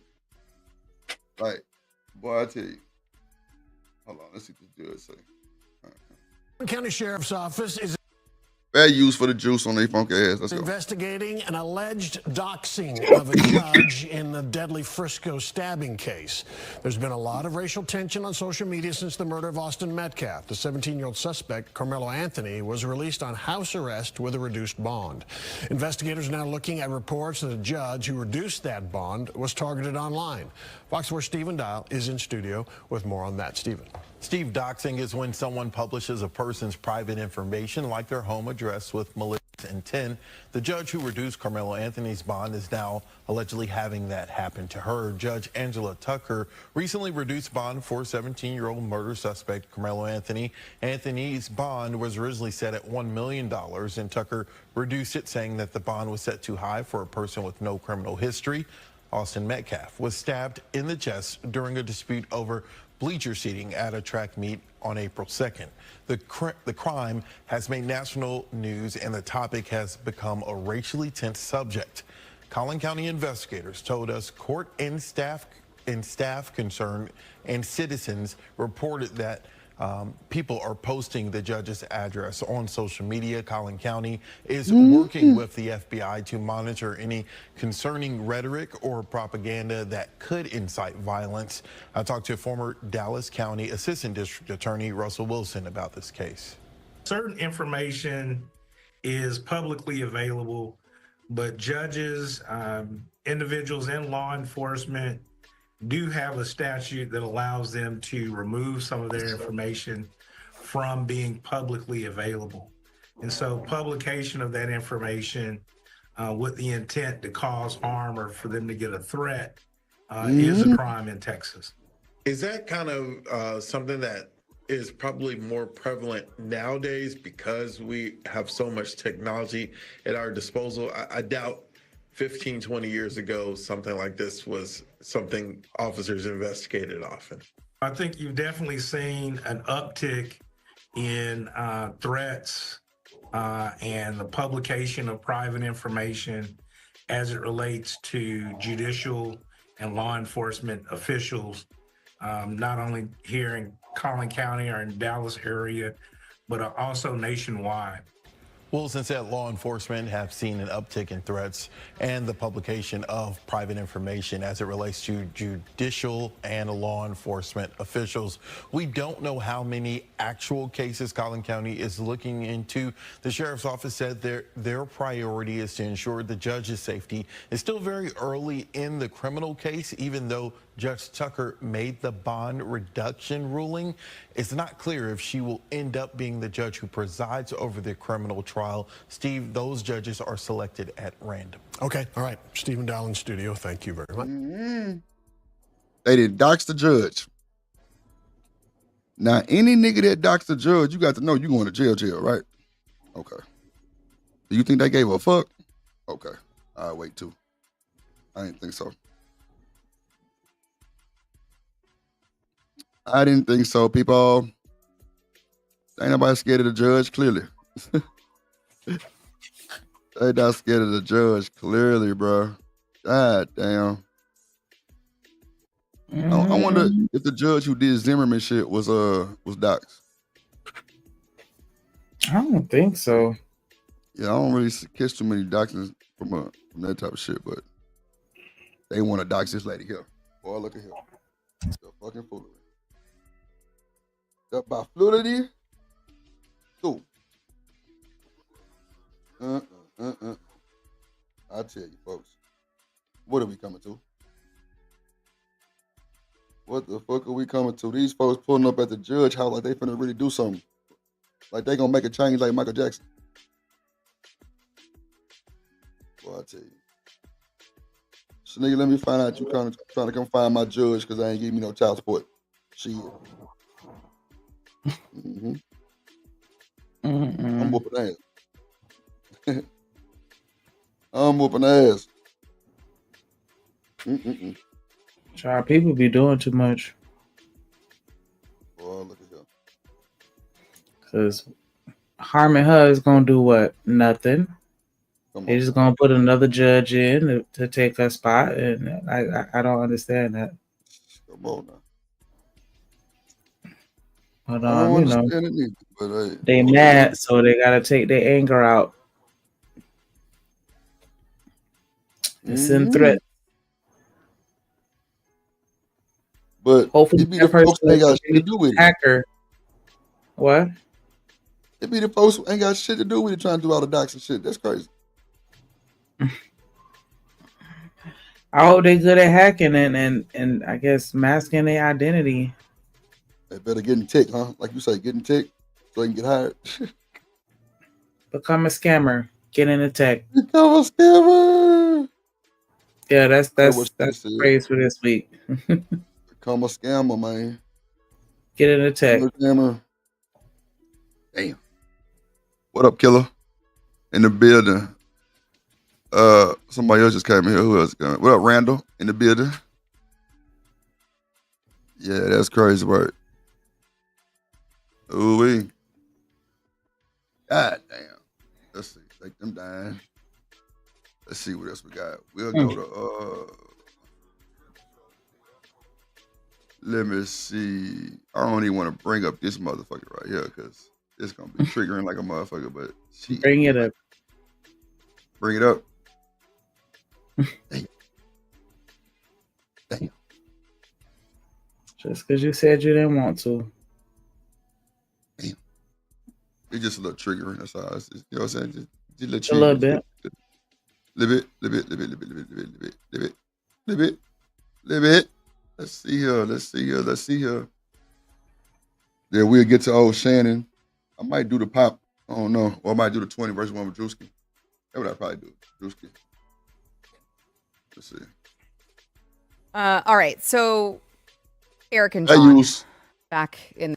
Fair use. It's a little triggering because you know you see the colors of them, but fair use. The chairs here, and Eric, you were here the other day when we talked about the Carmelo Anthony case that's happening here in Frisco, and we've had kind of a development in this case, which is, Eric, you already alluded to it because the writing was already on the wall that they were going to do this, but instead of his family choosing a reputable lawyer, attorney as their spokesperson, they have now gone the race baiting route. And they instead picked a man named Dominique Alexander, who calls himself a minister. He is the founder of a Dallas area activist group, the Next Generation Action Network. Now, this is the group that organized the Dallas anti-police protest where Micah Johnson ended up killing 5 Dallas cops. And he also has a rap sheet, a very long rap sheet, which we can get into. But there's kind of been an update in this story in that Austin Metcalf's father, so the deceased, the boy that was killed, his father, Jeff Metcalf, was actually swatted after he showed up to Dominique Alexander and Carmelo Anthony's so-called press conference. Watch. Better breaking news and an update on the deadly stabbing in Frisco. Frisco police just confirmed a swatting call was made tonight to an address belonging to the victim's father. Now that's a prank call designed to bring a lot of police to a scene. It's not a Tonight, prank call. Jeff Metcalf confirms to WFAA he wasn't home when it happened, but he did arrive about 5 minutes later. Now this is new information, and right now we're working to learn more details. That's enough. It's not a prank call. That's attempted murder when you call in a swatting. That's the only reason for it. That's not a, I got you. I got SWAT to show up at your house and I told them that you killed your whole family. That's not a prank. That's just trying to make some sort of oopsies happen whenever the cops show up at the person's house. And so, like I said, Metcalf showed up at the press conference. He said he wasn't going to leave. He ended up being escorted by police. But I want to play this spokesperson of Carmelo Anthony's family actually insulting Austin Metcalf's father for showing up at the press conference. Watch. And all I'm going to say, so it don't be asked later, is that was disrespectful and just shows you all the character who is not invited. He knows that is inappropriate to be near this family, but he did it. Was it inappropriate? And so I say to people, actions speak louder than words. Your client here to stab someone else in the heart What over he a has seating failed dispute? into is the political operatives Wow. that want to make this thing a political. That was rough. Oh, wow. That was rough. That was a little rough there.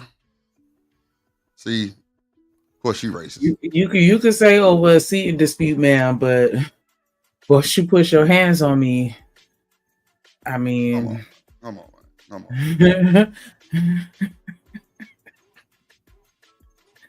It's up and it's stuck at that point. Like I don't care what the argument is over. The argument could be over. It don't matter. It don't matter. Just once you take it to that next level, I'm gonna take it to that next level. And you through.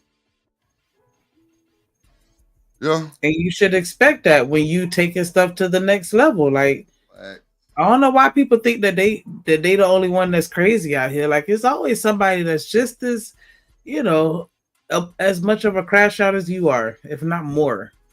And you just really don't know. So you got to be prepared for the worst when you be fucking with people. Damn, I ain't even see that you sent these videos. I swear to God, that's crazy. That's crazy because you ain't lying. You ain't lying about that, man. Like they think it's rules in that shit. No, the fuck it ain't. Ain't never been. So, that's crazy. I think a lot of people react and don't even know that they finna do some of the shit they do. I mean, I don't know. Because, I don't think he came with no type of intent to do anything at the damn track meet. But,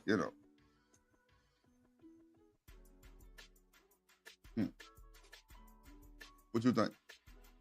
I ain't no killer, but don't push me.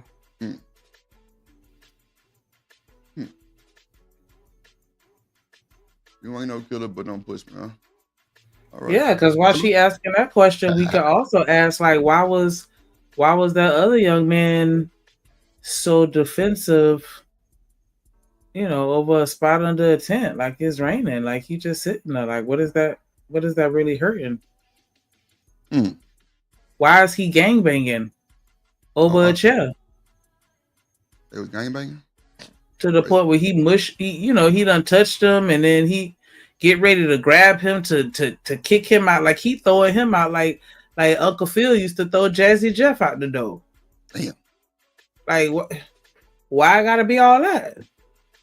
Why I gotta be all that, love, huh? Over a seat. Since we questioning why people getting stabbed over a seat, why is everybody, acting like this is a gang and you set tripping? Like, wait a minute, like, come on. Sure, I set tripping.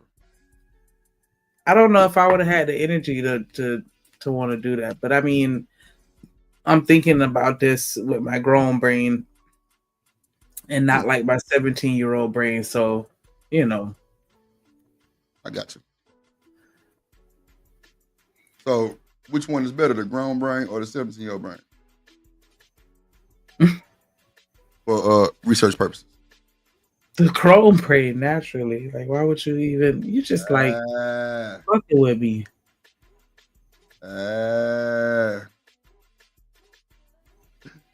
Ooh-wee. Damn snake. So your grown brain is grown? Absolutely, because it's been developed and I've learned new things. So the brain is on another level now. The brain is on another level. Yeah. Shout out to the Brainiacs. Get through. Damn, dog. Everybody in their fifis. This shit finna blow over in a minute. What you think? You think it's gonna blow over soon? No. Everybody's invested. I don't think that, like, it might die off a little bit because it's going to take a long time.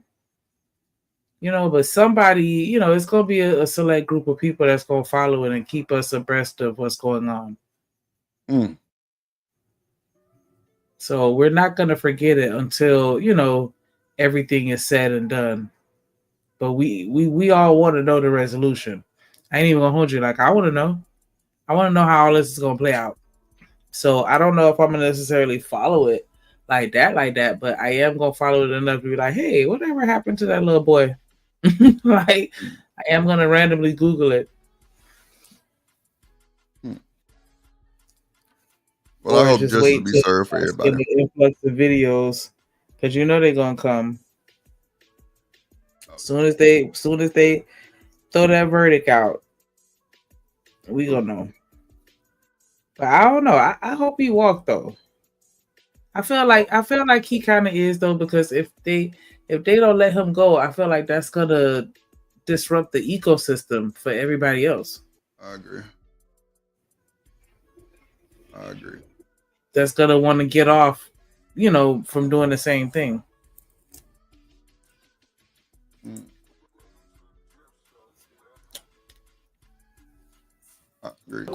Thing of hate, yet bigotry, and yet racism.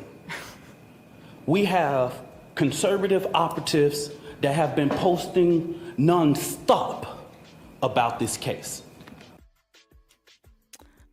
So there we are with the race baiting, and it's bigotry and it's racism. And by the way, the man who just lost his son has no right to show up at the press conference. He don't. I don't know, man. I get it that tensions are high and, people lost loved ones. And then on the other side, you have a family who may be losing a loved one into the prison system. But that doesn't feel like the right spokesman when you're a very innocent person, because to add to this, he's got a rap sheet a mile long. Felony injury to a child. This is Dominique Alexander, the man that you just heard spoke. Felony injury to a child, forging a check, leading police on a high-speed chase, stealing a car, falsely claiming a car was stolen, offensive physical contact, probation violations, felony theft of property, and you get the idea. Because of all these, we've got a wide variety of mugshots for this man. He's held all sorts of different styles, I can confirm, from his mugshots, because he's just in the system so much. Okay. And so 2 years prison time in 2016 for breaking probation. And the but hold on, let's back up. Dang, I wish I could zoom in on these mugshots, so maybe I could look and see if I can find them all live. But it's him looking like James Brown in these top pictures. But it's like, I don't know. Like, how is this not the same? How is this the same person? Like, who's that light-skinned nigga in the middle? Then you got this crunchy black dude in the bottom left. Like, why is it 9 different people? What are we doing? No, that's 9 different people, right? 1, 2, or 10 different people. That's not the same person, right? Because she's giving me the impression that these are all the same person mugshot. It kind of looked like it. That's crazy. Sorry. All right. I'm done. Okay. And so 2 years prison time in 2016 for breaking probation. And the felony injury to a child was he had been babysitting for his girlfriend's 2-year-old son in the evening when he called her at 11 p.m., told her to get home now. He didn't tell her why. When she arrived, she found her child unresponsive. He told his girlfriend that he'd been watching a movie with her son on the couch. He paused the movie, police reported, and as he walked into the computer room, he heard the sound of her son, who was asleep on the couch, fall off the couch and onto the carpet. Oops. It's just that the doctor disagreed with the statement. He examined the girlfriend's son in intensive care and said that he had a hemorrhage between the brain and retinal hemorrhages in both eyes, which I can confirm that as a parent, that's not consistent with rolling off of the couch. It's actually consistent with something else, like head trauma and child physical abuse. So you've got the rap sheet a mile long. It looks, I'm just saying, it looks really freaking bad for this family to be like, out of all the people that we could pick to represent us and speak for us, we're picking that guy. Yeah, I think There's that was no other way to explain that. That was ill-advised. I think that was a bad idea too. I ain't gonna hold you. Yeah. Not nobody. At first, I was like, the baby just fell off the couch. Who hasn't experienced that? But then when she went into detail about the injuries, like, yeah, I couldn't defend that. Like, that's not consistent with falling off a couch. Like, That's wild. the hell is going on? Why did they? What? Because it's my understanding that they're not, a poor family or whatever. Like, they're well off. Why? Well, I guess that's their pastor. Nah, he part of an action group that's from Dallas. I thought he said he was like a minister. Man, this nigga ain't worth a shit. This nigga want to be Black Panther reject some shit. This nigga, I mean, it's bad, man. Because when you let people speak for you, man, you don't know what their narrative is. You don't know what their background is. This nigga got a background that long, high speed chase, nigga. Come on now, high speed chase, bro. And you got this nigga speaking for y'all. Horrible decision. Why the Metcalf people ain't getting nobody to speak for them? I'll wait. Black people always go to the bullshit. That's true. Say how you want to. Niggas love to, come on, because you got to pay them. That shit ain't free. That's like in Houston, when that nigga Quanell Legs come, try to stand up for the family and all that type of shit. Man, look. Fuck that. We good. They security and shit. Man, half them niggas probably street niggas. Like, come on, bro.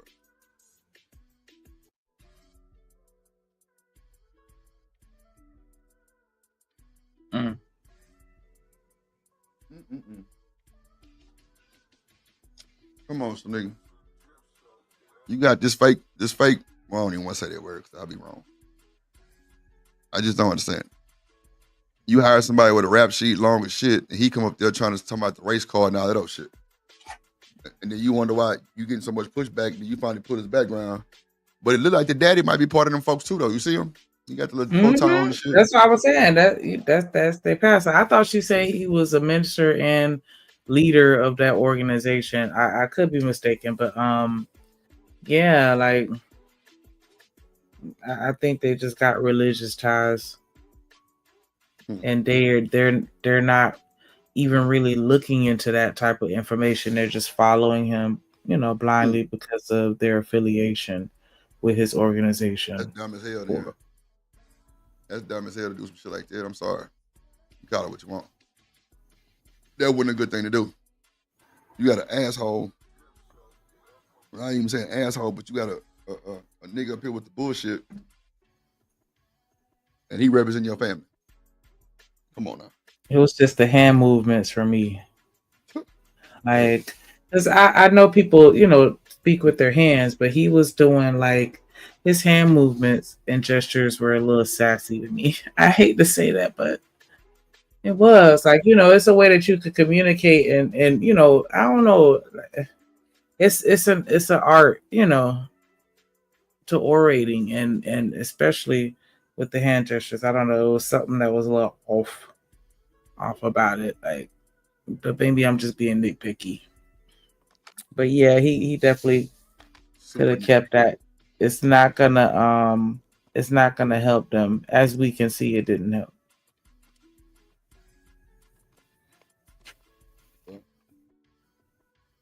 As we can see, it didn't help your black ass. Super nitpicky? Huh? Did you say super nitpicky? Super. Wow. Am I? Roman. Hold on. Oh, no, I was just saying something. It wasn't like I was. Oh, okay, it's me. Like, cause I'm like, let's, but still, since I went back.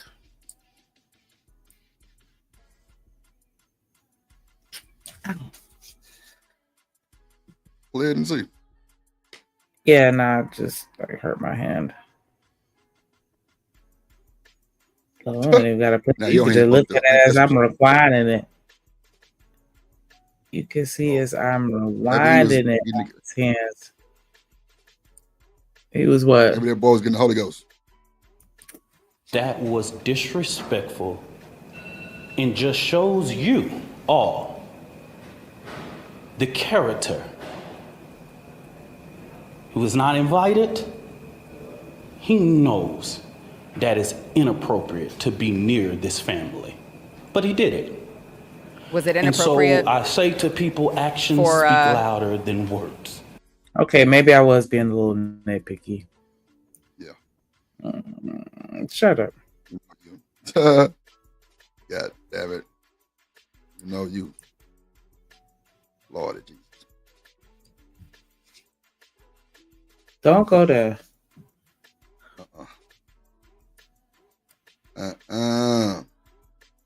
There's no other way to explain that. That was ill-advised, to say the least. To say the least. To go with this guy, I don't know if it's too late now, but I'm not sure if they were aware of who he was. Because yeah, to your point, this is a guy that has a rap. A mile long is putting it lightly. When you have, we're seeing mugshots, not just random pictures, but mugshots of him. It's changing over. He's been in the system so long, you can't even tell he's the same person. He's from same area. I am same exact age. I don't know this guy. Are you sure? He looks very different in all of these. So maybe you just don't recognize him. Maybe that's the case. Maybe I don't. Maybe I don't recognize him. But we knew that as soon as the whole ordeal happened, it took place, that there were going to be folks that circled around that family that were going to leech off it for various other reasons and race hustle, right? That was inevitable. And obviously it's going to be on the parents to try to put their child, who albeit put himself as well in a terrible situation and thus putting them in a terrible situation, to try to make the most of it. This was a terrible play, absolute terrible play to get this particular guy as a spokesperson, especially considering some of the things that he has been found guilty of. Those are, I'd argue definitely when you're talking about physical harm to a child, it's just unforgivable. By any means, not someone that you ever want to be associated with. And I'm like, how is he just like out and about? Yeah, for something that long, that's where I was. It's like, man, he's gotten away with a lot. But either way, like, a couple of things can be true where they're foolish, for lack of better terms, to go with this guy. And I hate that this situation comes up. And yeah, you had folks spinning it in whatever way that they could on either side of this, less about the interaction, which again, apparently there's video. Why we have not seen that, I'm not exactly sure. But put it out nonetheless. But yeah, like, you had folks just obviously sharing false information. We talked about this on the previous show, where you have folks just making stuff up, right? It is just not true. Stuff about the spending habits and stuff like that. It's just not true, and it's distorting all of what actually took place, which is, unfortunately, a minor was killed by another minor over a stupid dispute, which is by itself tragic. Yeah. For everybody that's involved, right? As well as the community of Frisco, right? So nonetheless, though, going with that guy, I can't wrap my mind around it unless he was just the first in, kind of best dressed. Right, you're looking for someone to, hey, come help us out, and he, as race hustlers always do, they're gonna knock on the door immediately, say, hey, I'm from so and so, and I'm here to help. Yeah. And just say, look. But again, if they did that, it's still irrational, and I would argue very irresponsible of them as parents. Yeah, I totally agree. There's also supposed to be there's like a planned white supremacist rally now in Frisco at the high school, which is psyop all over. Oh, 1,000%. Gay and retarded. 1,000%. I'm not going for that. 1,000%. John? Yeah, protesting is never a good. Oh, here, Uncle Tom. I see what time it is. Don't worry about it. What up, TMKC in the building? What up, Reese in the building? What up?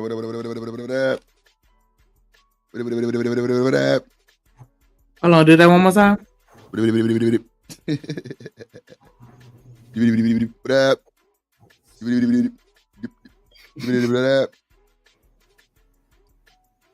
Oh man, my boy hit me about the interview. He want to do it this week. Oh, I hate it.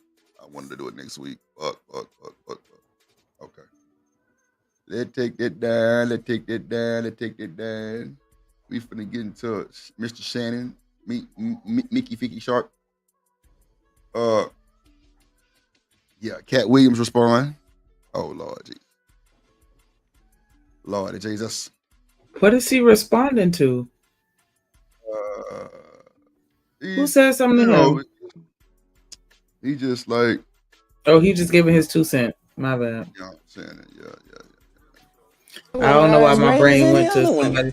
somebody. But I'm not gonna act like I'm not scared of them. Hey, yo, I have a reason to be scared. Big black guy chokes small white woman.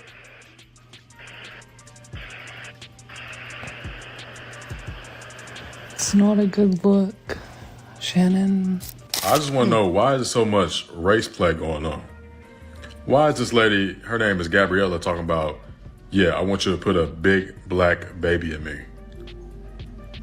Is that what people that date outside their race do? Is that what y'all do? Men like Shannon Sharp go after women whose frontal lobe have yet to develop, and then when they prove to you that they are still children, it's how dare she try to manipulate me? How dare she try to get money from me? Why do you think she was your old ass? So remember when Cat Williams went on Club Shay Shay and told Shannon Sharp straight up that messing with white women could get him caught up? Yeah, well, he wasn't joking. He was warning him. And now that clip is going viral again because people are realizing Cat was right. And Shannon was already in the middle of that exact situation. In case you missed it, Shannon is now being sued by a white OnlyFans model who's way younger than he is. And I'm talking about a woman who was a literal teenager when Shannon started messing with her. Young enough to be his granddaughter. So this woman is now accusing Shannon of grape and is asking for $50 million and a trial by... He didn't grape her, though. That's how this is so fucked up. He didn't even grape her. They said, see, man, this is going to be hard to prove. I don't know why Shannon did the most. First of all, she didn't even go to the police. You went to your lawyer first. So how did he grape you? Come on now. It don't make no sense. You didn't get a grape kit. You didn't go through none of that bullshit. Come on. Man, this nigga Shannon Sharp, I think he did. I think they shook him so fast and so bad that he really put himself out there like, shit, nigga, they saying, old girl said he didn't nut in her pee, he nutted in her ass or some shit like that without consent. What? You know how many niggas do this shit every day? Sure. God damn. But Reese, like, I feel what you're saying. But shit, like, even with the sex tape being dropped, that don't mean nothing. If it's a sex tape, that means you didn't grape her, bro. It was consensual, right? I don't automatically assume that everybody are guilty just because they offer money, though. I mean, I do understand why that is the overall perception, but sometimes people just be wanting shit to go away and just be done with it, and it's just really not even worth going through all of this of what he's going through now if he can just shut her up and just move on with his life. So, nigga, this thing, she might not even win. It's gonna take 2-3 years to prove this shit. This shit ain't gonna be no one and done case. It's civil. So you gotta wait till you even get on the docket first. It's not no criminal case. And then they're going to determine how much she gets. She's not gonna get no full 10 million. She might get 2. But 2-3 years, and then she gotta pay lawyer fees. Come on now. It's not making no sense. When bro tried to give you 10, you should have took the 10. Yeah. When people get greedy, this what happened right here. Now, let me go for the 50 ball. All right, 50 ball.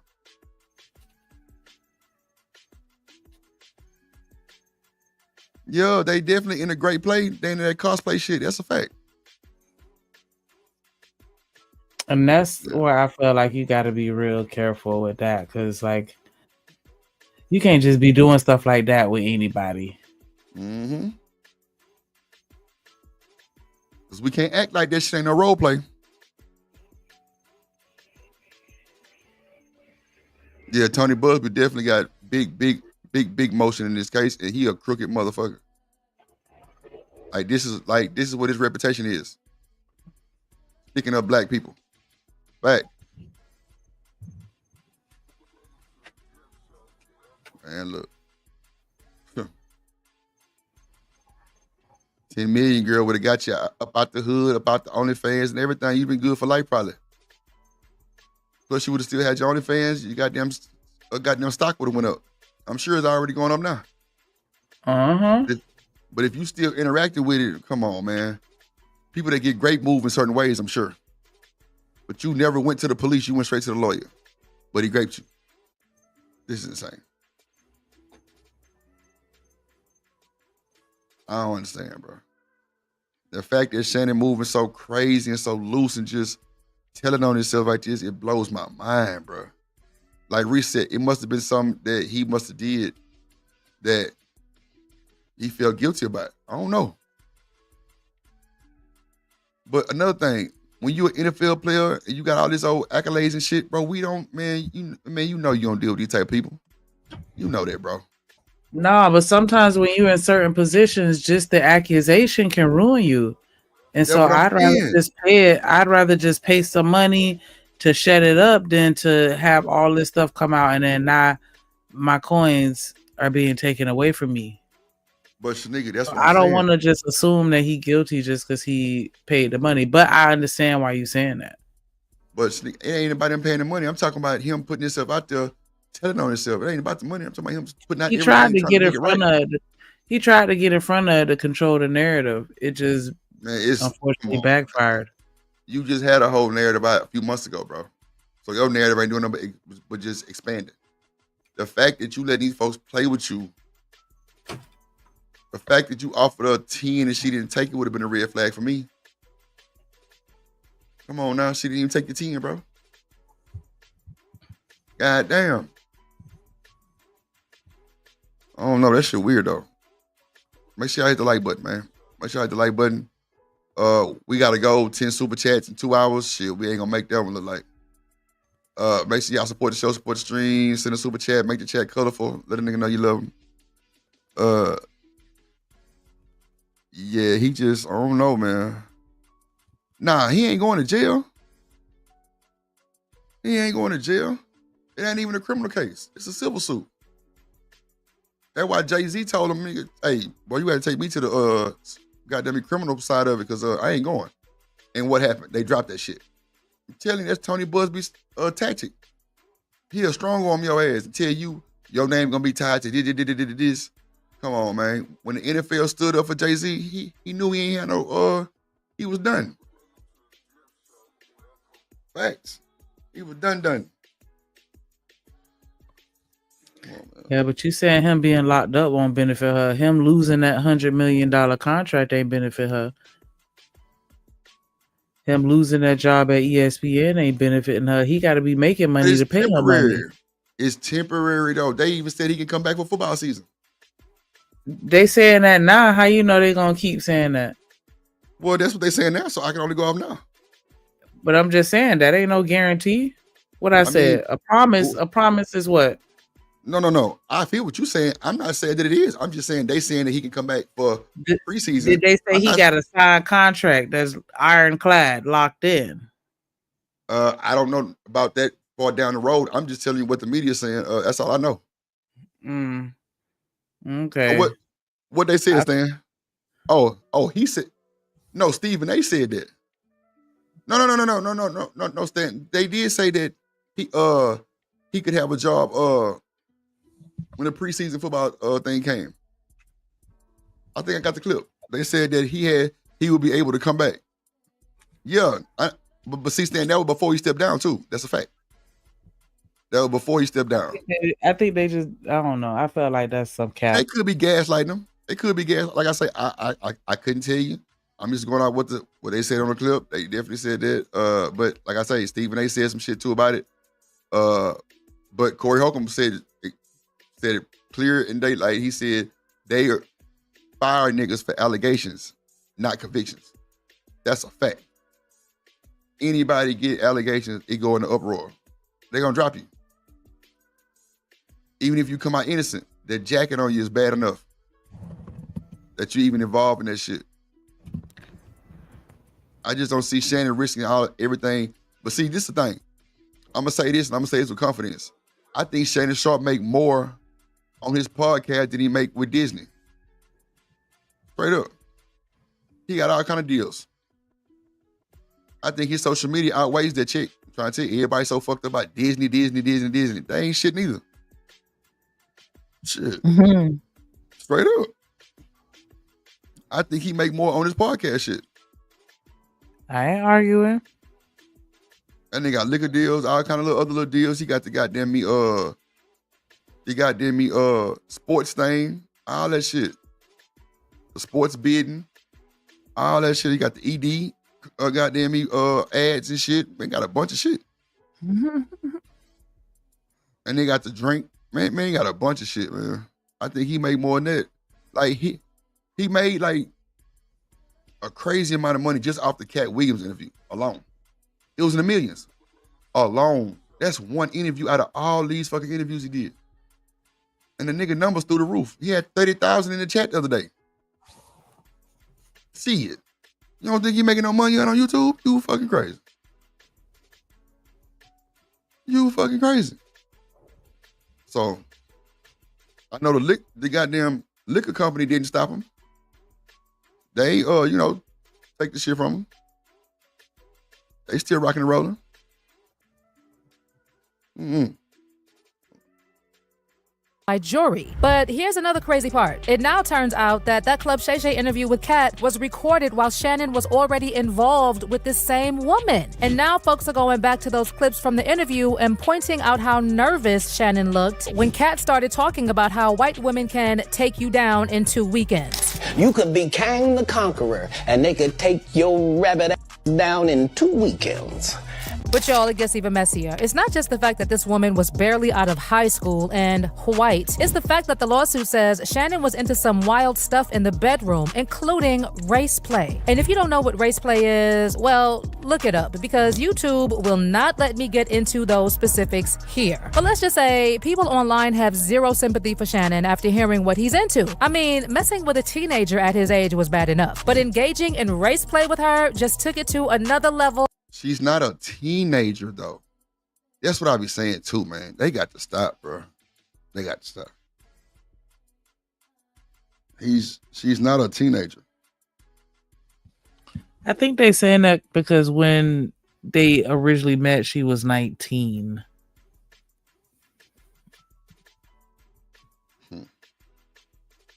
I don't know, but yeah, she's not one now, to my understanding. So I don't know why they're saying that. She was 19 when they met. Shit. Okay. Yeah, you know that make a better headline. Shannon Sharp messing with teenager. Yeah, it do. I guess. That's what they want to say. That's crazy work. Of depravity. And mind you, the whole race play thing was most definitely what Shannon requested from this girl. She was basically a paid worker. He asked her to do some sick racial stuff. She agreed to role play, but then stopped playing her role long enough to make it seem like his actions were not consensual. And just like that, everything Shannon has worked for all these years goes down the drain. But fans are not feeling bad for Shannon at all. And they're saying he got exactly what he was warned about. The lack of discipline and discernment at his big age is just baffling. But hey, that's what you get being almost 60 and still trying to be in these streets. Cat Williams literally tried to tell him, and now it's blowing up in his face. But there's a lot more to unpack here, so let's get into the full story. You having an unnatural allegiance to losers is not like you. Okay, y'all. In case you're out of the loop, Shannon Sharp is facing a $50 million civil lawsuit filed in Clark County, Nevada by a woman identified as OnlyFans model Gabriela Zuniga. The lawsuit alleges that Shannon raped Gabriela at least twice during their brief relationship, emotionally and verbally mistreated her, recorded and shared their intimate encounters without consent, and even made threats on her life. According to the lawsuit, Shannon met Gabriela at a Los Angeles gym in 2023 when he was 54 and she was just 19. Now, the age gap alone is already crazy enough because even if everything is consensual, this is straight up predatory behavior. This girl was 16 during COVID. Let that sink in, y'all. She's younger than Shannon Sharp's youngest child. She could literally be his granddaughter. I mean, that alone is already disgusting. But it gets even weirder when you hear what type of stuff Shannon was into. So it seems that this girl was essentially a paid ex-worker because in one of the text messages Shannon released trying to prove his relationship was consensual, consensual, Gabriella mentioned asking for $25,000 for each cheek. But that's not all. Other weird things Gabriella texted Shannon were asking him to put a big black baby in her, and even saying she wants to put her tongue in his brown balloon knot. If you know. His what? Wow. What up, Shiesty Bomb in the building? What up, what up, what up, what up, what up, what up, what up, what up, what up? His what now? That is crazy work. Yay. Did she say his balloon knot? What the fuck is that? I don't know. The brown balloon knot. I don't. That is crazy. I got the clip of them going over the lawsuit too. They actually finally got the lawsuit paperwork too. Yeah, balloon knot is wild work, bro. I can't tell you. Like, whoa. Hold on. Let me see if I can. Okay. Know what I mean. Now, I think we can all assume this 19-year-old girl wasn't into Shannon like that. And she most likely said these things because Shannon specifically requested some type of race play. It's becoming more and more clear to me, in my opinion, that he has a race fetish. He has a fetish for that type of dynamic. Think about it. This was a 19-year-old white woman when he met her. Man, that's crazy. I don't know any 19-year-old white woman that's running around hollering about a big black baby. And baby gravy. Shannon was a 54-year-old big black grown-ass man from the backwoods of Georgia. Gravy sound like some shit he's familiar with. Big black babies. He probably seen a few in his day. Born in the backwoods of Georgia where he grew up with his grandma and all them other folks. But I just don't think that came from her. Now, is she repeating it back in those text messages? Yes. That's why he released her messages, not his. Peep that. Okay? We haven't seen what his responses was. And I guarantee you, when they post those messages, y'all gonna see. All of that race started with him. It's a fetish. And he could only play that kind of stuff out with a young girl. He couldn't, like Monique was trying to tell him, get an older gal. Older gal ain't going for that. They was going to immediately know he was a freak and a weirdo. A 19-year-old don't know no better. That's why she repeating it back to him, because he said it to her first.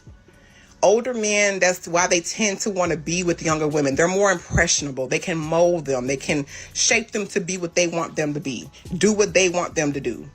You let him come to a 40 or 50-year-old woman talking about put a big black baby and baby gravy. We gonna be looking like, what's... Yeah, that's crazy. That's crazy work.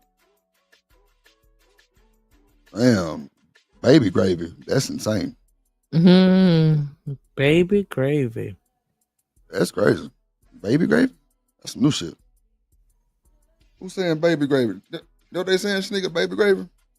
I guess. I mean, they do kind of have like a gravy consistency. Okay, I'm done.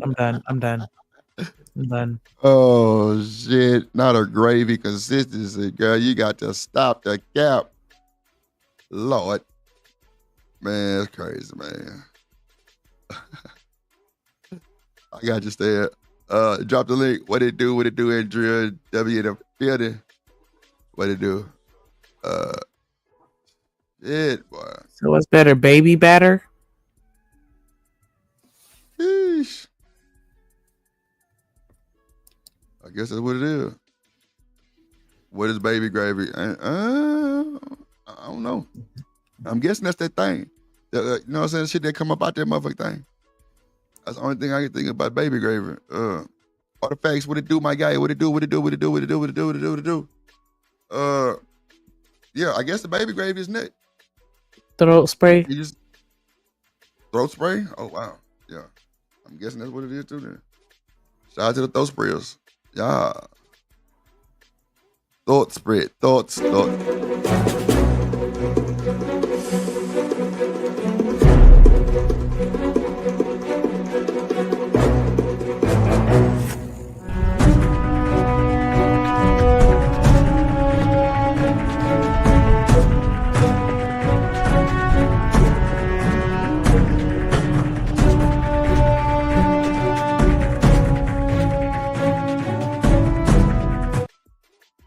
the building. What up, Hey, Stan. Stan in the building, man. Hey, salute, family. Salute, chat. How y'all doing? What it do? What it do? What it do? Doing Yeah. well, thank you. Hey, Drip, what I wanted to clean up about Shannon Sharp, right? So this is what Stephen A. Smith said. He said ESPN is normally organization that wait and all this, right? But then he said, but Disney Plus said, hell no. So when Shannon stepped down, because normally he comes back during the preseason anyway, because he don't know anything about basketball, right? So that was his play. However, yeah, he makes a lot of money off his podcast, right? And the reason what pumped up his podcast is volume. That $100 million contract was supposed to go through uh, Volume Production Network or something like that, right? And it's predicated on his YouTube. People have got canceled off YouTube for less. So if he get canceled off from YouTube, where did he go from there, right? And you remember how everybody was surprised when P. Diddy with Ciroc lawsuit, right? Everybody thought it was P. Diddy. No, he was the face of it, right? You see how that went horribly bad. See, a lot of his stuff is tied into somebody else's hand. If they snatch him off YouTube, he's done. So the best thing he can do is try to clean this stuff off, man. Right. Because people got dropped for less. People got dropped off YouTube for less, and some of it that's been around, people lost their pages.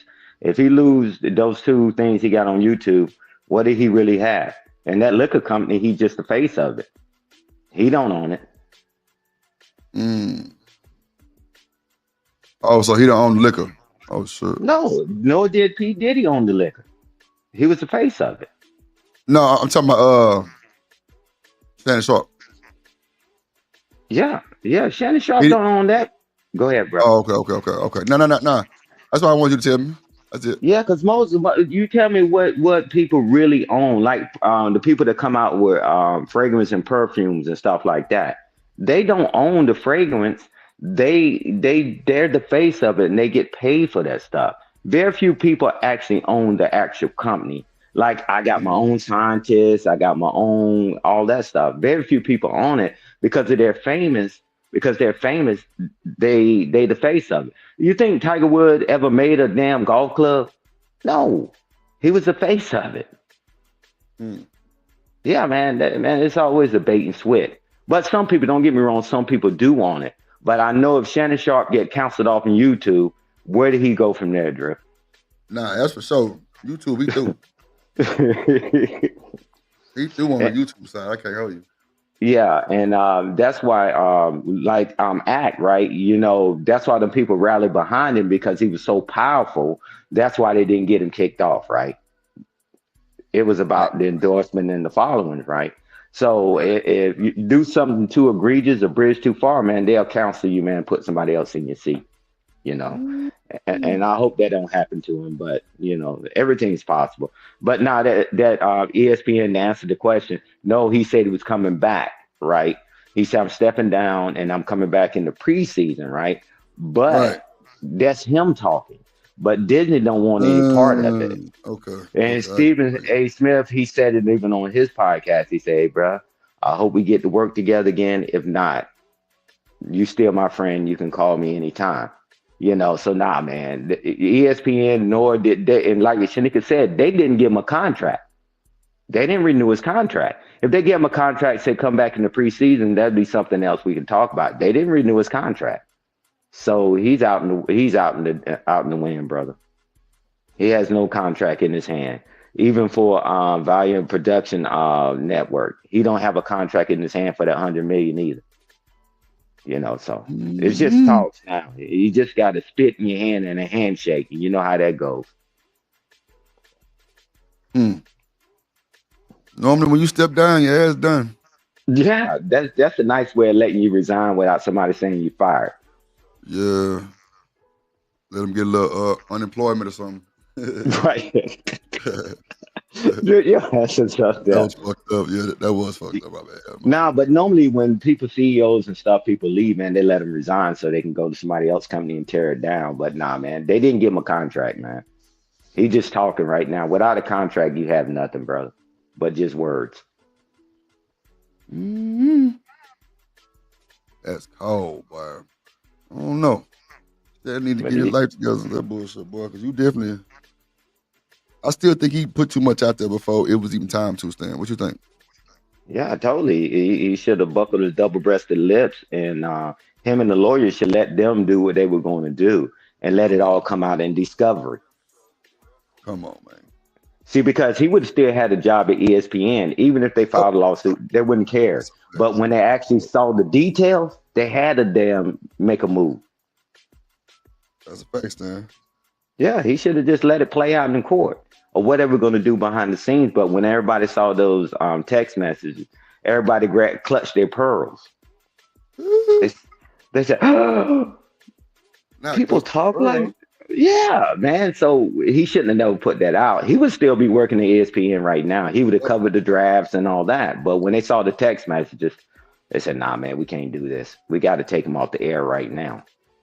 You know, so he shouldn't have did that, man. Bad move. Because it was just allegations that what was going on until he put them text messages out there. And now he proved it. And they like, You know, so the only thing on the fence now is the SA is legitimate now. But all that role playing and all that, he already proved it himself. So they said, no, they said no dog collars here.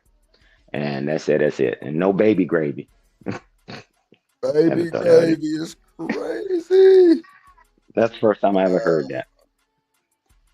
Snake.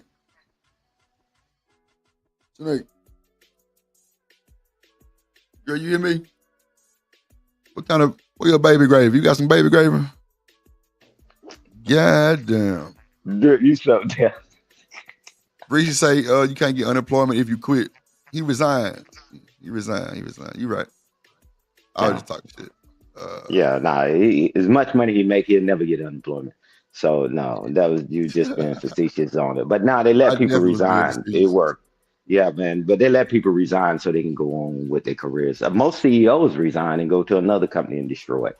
So, but if you get fired, it's hard to get them positions ever again, though. So we'll see. But to answer your question again, Drip, he shouldn't have never released that information, man. He would still be working at ESPN right now until it went to court. Yup. Because it was he did himself a disservice. Man, hold on. Let me pull up this clip. They like breaking down the actual lawsuit at the paperwork. Okay. In some hot water. I'm gonna read the full lawsuit. Hit subscribe. Let's go, boys. All right, here we go. Jane Doe versus Shannon Sharp. Even though we all know who Jane Doe is now. Introduction: woman can say yes to consensual S relations with a man 99 times, but when she says no, even once, that no means no. Defendant Shannon Sharp: a man who is accustomed to get what he wants, completely fails to understand this basic concept. After many months of manipulating, controlling plaintiff, a woman getting what he wants. Come on, man. Stop the cap rap. Y'all gotta come on with this bullshit, man. Y'all gotta come on.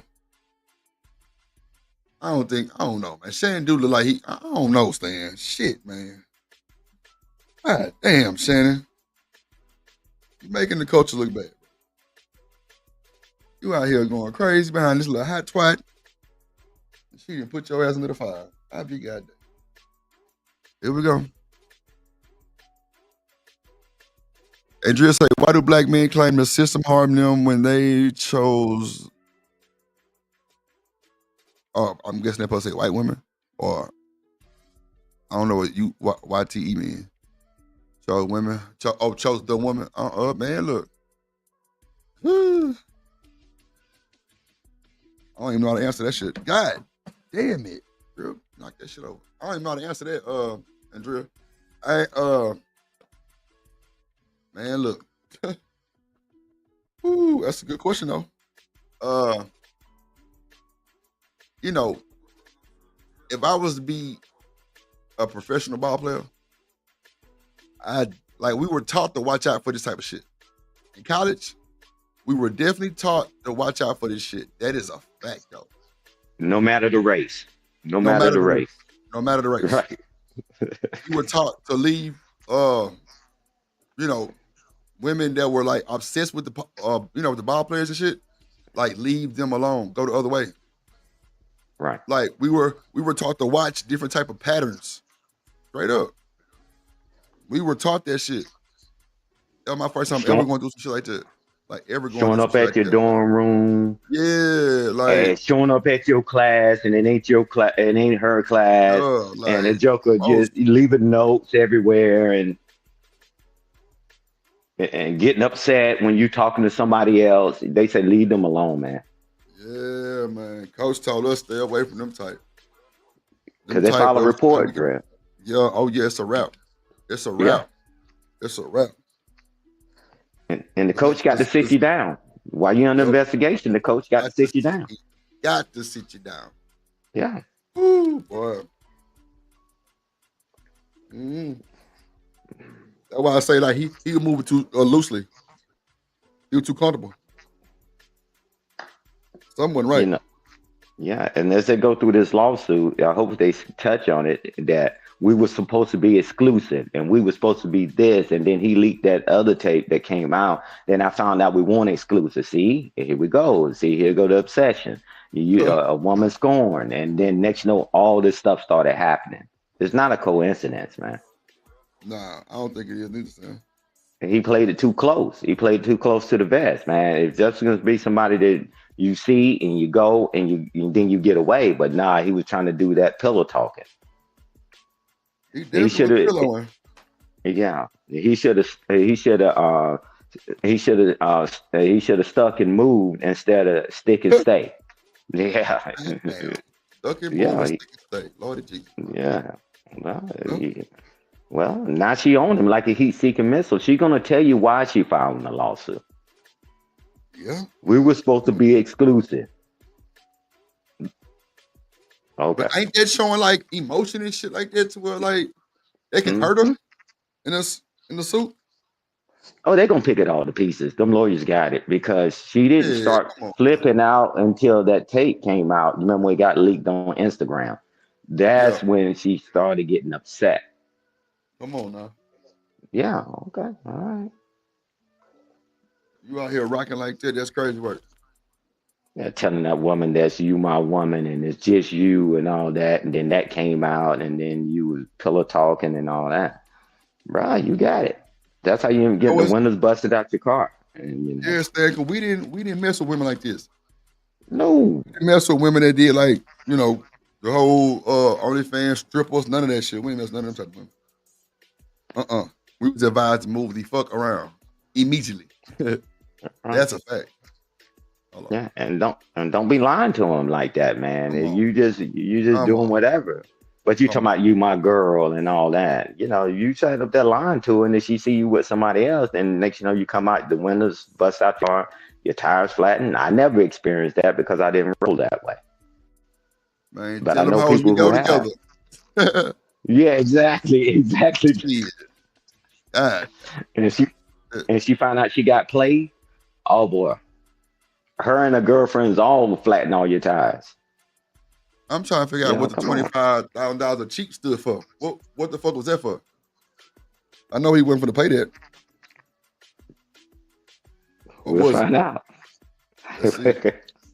More than 30 years younger than him, repeatedly threatening to brutally choke and violently slap her. Sharp refused to accept the answer no, and R-worded her despite her sobbing and repeated screams of no. So some serious accusations. Shannon Sharp is a 56-year-old former NFL superstar, blah, blah, blah. Plaintiff was working at a gym in Los Angeles in 2023 when Sharp approached her for the first time. Doe noticed Sharp watching her during her workouts. Creepy old little... This man's in his 50s, creeping, looking at girls in the gym, bro. I always have to backstep in lawsuits. We don't know if this shit's true. A lot of this shit could be fabricated lies. It's definitely true that they had a relationship. Like, he's pretty much confirmed that. Why are you in your 50s doing this with a 19-year-old girl, bro? Like, you're a creep, bro. Doe could tell Sharp was much older than her. She found him physically intimidating. Over the next couple of weeks, Sharp incessantly pursued her. He constantly approached her at the gym, attempted to contact her frequently with phone calls and text messages. She gave in and they met outside the gym. He demanded she sign an NDA. She wondered why he was so insistent on her signing NDA. Well, I mean, he's Shannon Sharp. He doesn't want no girl talking about what they've been doing. Even though aren't NDAs like kind of like fabricated horse shit, like you can kind of get around NDA. Invited her to his house, beginning of a rocky consensual relationship that lasted 2 years. They saw each other on his terms, on his own schedule, 4 times a week. She found him to be dishonest about his whereabouts. He would lie about seeing other women while insisting to her that him were exclusive. Uh-oh. So some jealousy starts brewing. She sees that he's, banging other girls and shit. He often manipulated her at times, being sweet and loving to get what he wanted. Extremely emotional and possessed uncontrollable temperature. He displayed characteristics of a true narcissist. He wielded his power, influence, and a celebrity-controlled plaintiff. Get what he wanted. By October of 2024, Sharp's behavior had grown progressively worse. He was insistent upon recording their... Oh, God, he recorded everything? Why is Shannon Sharp recording shit and going live on Instagram on accident, bro? Sometimes without her knowledge is crazy. If that's true, without her knowledge, Sharp is sharing these videos with others without her permission. Make no other man want her. He at this point accidentally or purposely to advance his career went live on Instagram while having sex with another woman. That's crazy that really happened. There's audio of this because it wasn't on video, but you could hear the audio of Shannon Sharp having intercourse. Sharp flew into fits of anger when plaintiff noted his infidelity to the relationship, or called him out about his extraneous activities. Manipulation, control, and intimidation now became something far more dangerous and sinister. Sharp even figured out how to get Doe's apartment complex without her permission. In October 2024, Sharp violently essayed and R'd plaintiff 2 different times in Vegas, ignoring her requests for him to stop. He did it again in January. So major accusation there. At this point, I'm like, why didn't this girl go to the police? You know what I mean? If she really, I know. That's what I'm saying. Why didn't you go to the police? What up, some dude? Why didn't she go to the police? That's what I understand. You went straight to the lawyer. I don't understand that shit. Yeah, I don't understand that at all. know people are going to say they're scared, like you're scared. Obviously, I don't have the perspective of being a woman, so I don't know the situation like that. But I mean, she probably should have, right? She left Nevada temporarily to escape Shannon Sharp. She now seeks justice through this action and other means. Plaintiff seeks compensatory and punitive damages in the matter in excess of 50 million big ones. Now, this is right after there's been headlines of Shannon Sharp getting like $100 million deals. I mean, let's keep it a book. This case is not a $50 million case to sue nobody for $50 million. I don't understand this shit. Ain't no fucking way. Ain't no fucking way.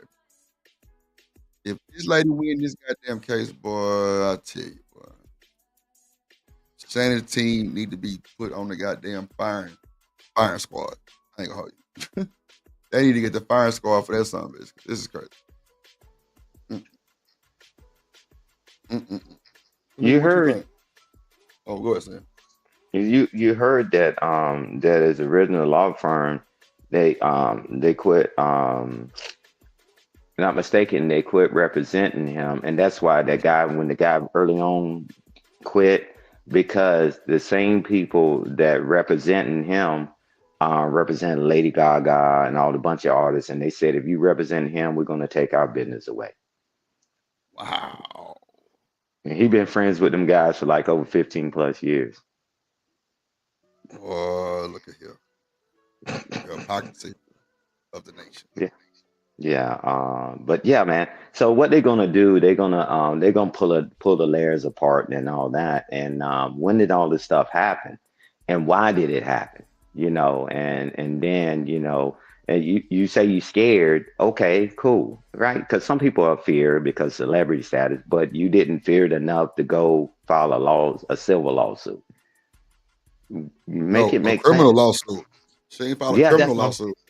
Yeah, that's what I'm saying. You scared, but you didn't want to file it criminally because you were scared, but you can file a civil because you're not scared.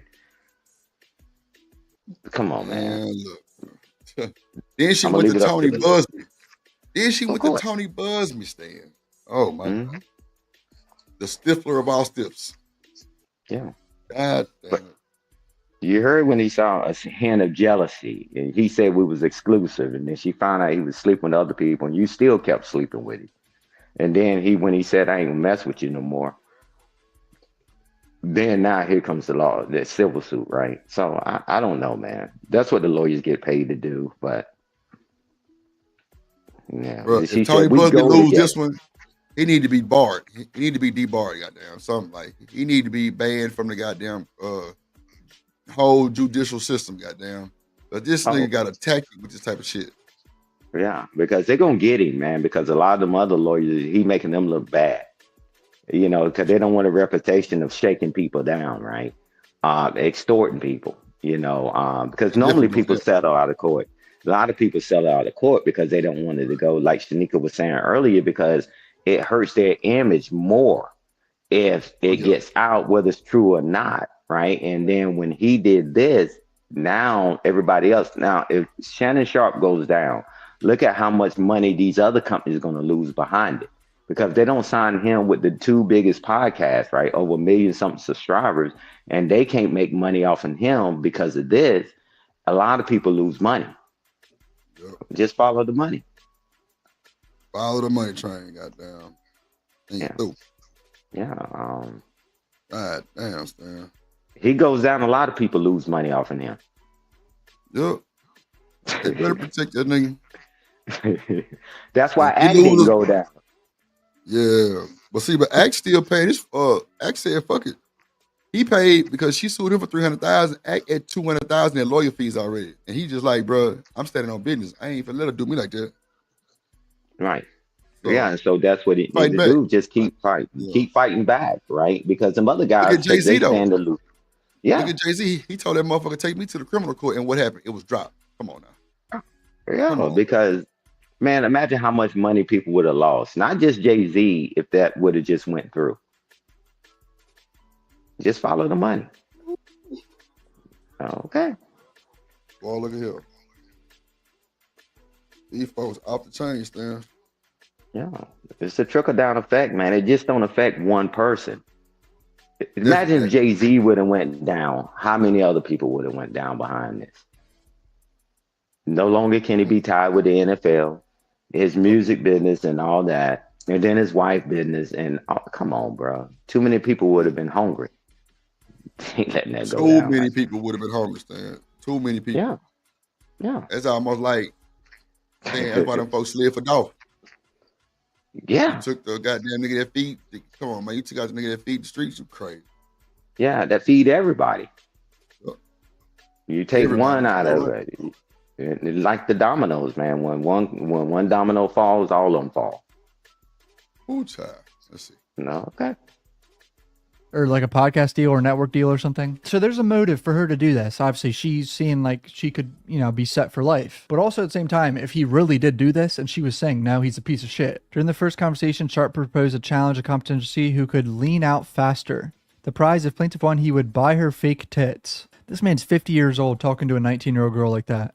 Plaintiff was stunned. The implication that she needed or wanted such a thing was wildly inappropriate. Hearing it from a stranger more than 30 years at her senior made it even more disturbing. Sharp made himself unavoidable. He was at the gym when she was, constantly called and text demanded to come to his Beverly Glen mansion. You want to know something crazy? Over 4% of Murderpedia entries are related to life insurance. Yes, you heard me correctly. That's over 600 murders in the United States each year, with life insurance being the motive for murder. The real mystery, though, is how to get the best life insurance at the lowest possible cost. And I have an answer for you. Protect your family's financial future with life insurance through Select Quote. Select Quote is one of America's leading insurance brokers with over 40 years of experience, helping over 2 million customers find over 700 voice. Go to selectquote.com/cuffvoice.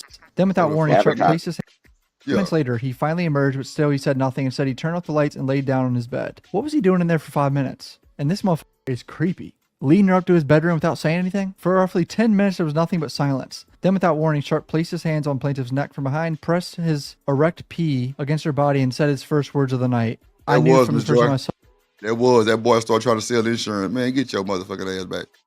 Hell nah.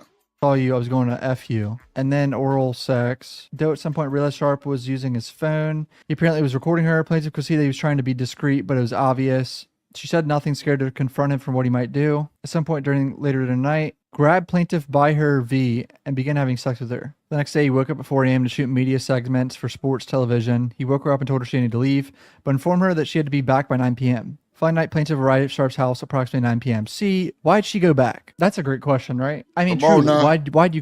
Come on. If he doing all this to you, why you came back? Oh, I'm telling you, man. If they embarrass this girl, Shannon's still gonna have that jacket on him. No matter if he innocent or not, man, that's so fucked up. Right, and that's what The happens, whole Drip. humiliation is She crazy work.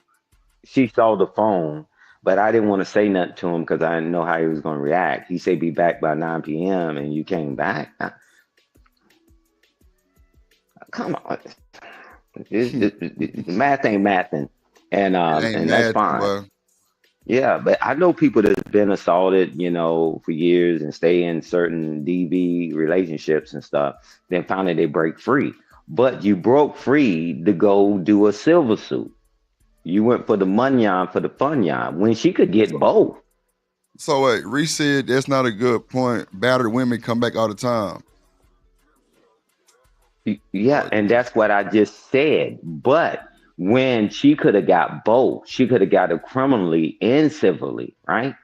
And that was the whole thing. The people that keep coming back because of whatever it be, because financial, because they can't survive on their own, or they fear for their life and all that. But she went straight for the civil. You got to think about it. This ain't no long-term thing. She went through these things in a matter of months. That didn't happen the whole relationship. In a matter from when that thing leaked in IG, now here come the assault. And then he did it again. And then next, now you in Bugsby hands, right? This ain't the normal play, right? This play right here, you doing the money. Well, you could have got him for both. I mean, the statute of limitation ain't ran out.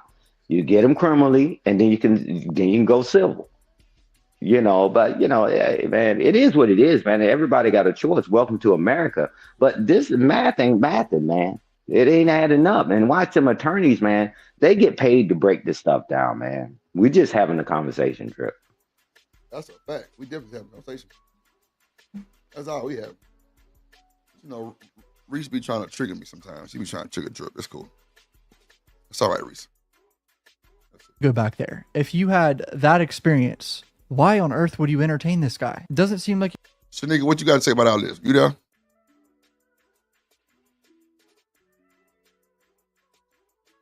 Shanika. All right. You enjoyed the first experience. Just 5 minutes past the time he demanded. The moment he opened the door, plaintiff experienced his rage for the first time. Sharp immediately launched into a verbal assault. He screamed at her, berating her for what felt like hours. He accused her of disrespecting him. Wasting his time, warned that if she wanted to be with Shannon Sharp, she would have to learn obedience. She was terrified and feared for her physical safety. Sharp turned off the lights and grabbed her neck, and just like the night before, began doing you know what. Why did she go back? Yelling at her uncontrollably, forcefully grabbing her neck, saying he was going to kill her. Over the next year and a half, plaintiff saw Sharp at his house, often 4 times a week. Sharp continued to treat her like an object. He continued to control her, not just physically, but emotionally and psychologically. He demanded complete control of her time and body. He was yelling at her while there was a firearm visible in the room. He shared her location with friends, just in case. He saw her doing this. The moment he realized she was doing this, he grabbed her by the neck and told her, if you ever do that again, I'll fucking kill you. They both moved to Vegas in summer 2024. Sharp likes to say that plaintiff followed him to Vegas, but that too is a lie. They both moved to Vegas for their own reasons. Come on, bro. Someone followed someone. Plaintiff's feeble attempts at freedom and independence further upset Sharp. He began flooding her phone with calls multiple times per hour. October 2024, she saw him at the gym. He aggressively approached her. She could tell by his look that way he moved, he was furious. As soon as he got close, he said, sit the fuck down or I'm going to kill you. She said, I don't want to talk to you, cheat on me. His response was, you don't have a choice. He demanded they talk in private. She said no. Sharp forced under threat to get in his car and go to her house. Plaintiff tried to keep the conversation in the living room, but Sharp refused. He demanded to go to the bedroom. She said no. Once inside the bedroom, Sharp grabbed her from behind and forcefully performed blah, blah, blah. He held her in place, then began forcing. He began even angry and said, you disrespect me so much, I'm going to punish this. I'm going to make it so no man will want you again. She was crying and sobbing. Turn around and look at me. Sharp grabbed her head, forcing her to look at him. Look at this. Look at my arm. I've got chills. That's how good this is. So this is some fucked up shit, if this is true. I mean, this is absolutely terrible. Sharp's behavior demonstrates that he believed plaintiffs to be his personal... Yeah, this I don't know about this. What up, Lady D? She said, black men, why can't y'all support each other ever? I don't know. I don't know what you mean by that one, Lady D. I'm not supporting nobody who doing some shit like this for sure. But okay. Hey Drip. What I would say, man, this is setting precedence, right? So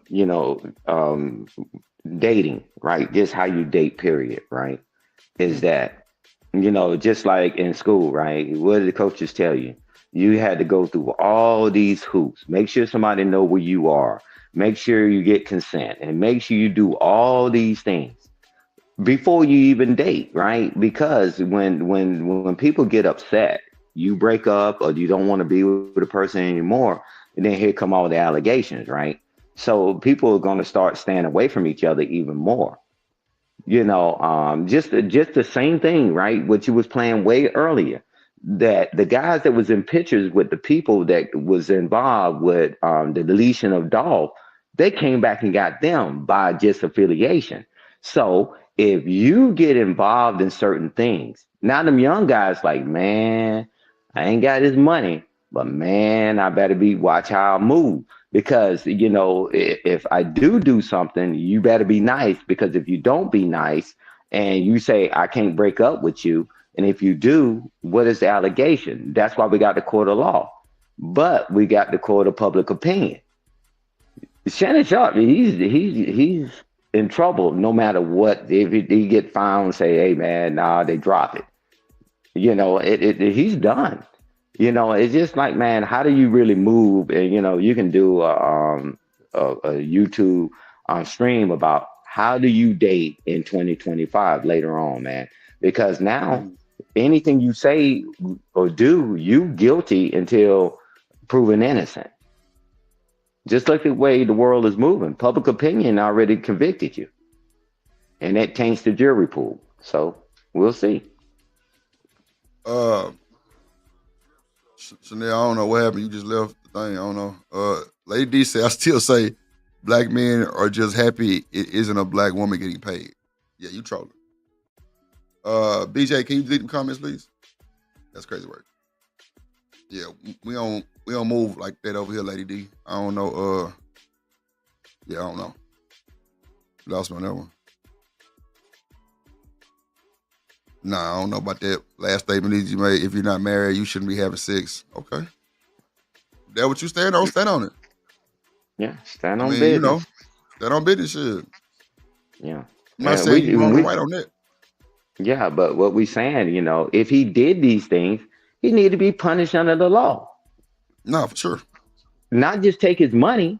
No. Put him under the jail, right? If he did do these things, so he can't do it to somebody else. And that's what we're saying. We're keeping it balanced. But right is right, wrong is wrong. And see, because one thing that happens when you oversaturate the market and they find out most people are lying, what happens to the woman that's telling the truth? She's not going to get a fair shake in the court system. It's going to skew everybody's opinion, man. And we don't want that to happen. And just because you blame somebody and then you get to walk away free and say, hey, yeah, I lied. So what? Now everybody need to get punished. If you lie, you need to get punished, male or female. But more often than not, the man defends himself. He get vindicated, but still she get to go back home. No. We need to stop that. Quit blaming people for stuff, man, just because you're upset. Come on, man. Yeah. That's some emotion. You don't just get to go back home and live your life. Yeah, that's true too. Yeah. Yeah, man. Nah, man. You lie on somebody, man, you go to jail.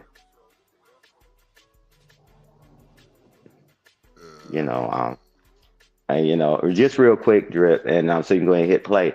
I remember the Duke lacrosse team here, the adult entertainer.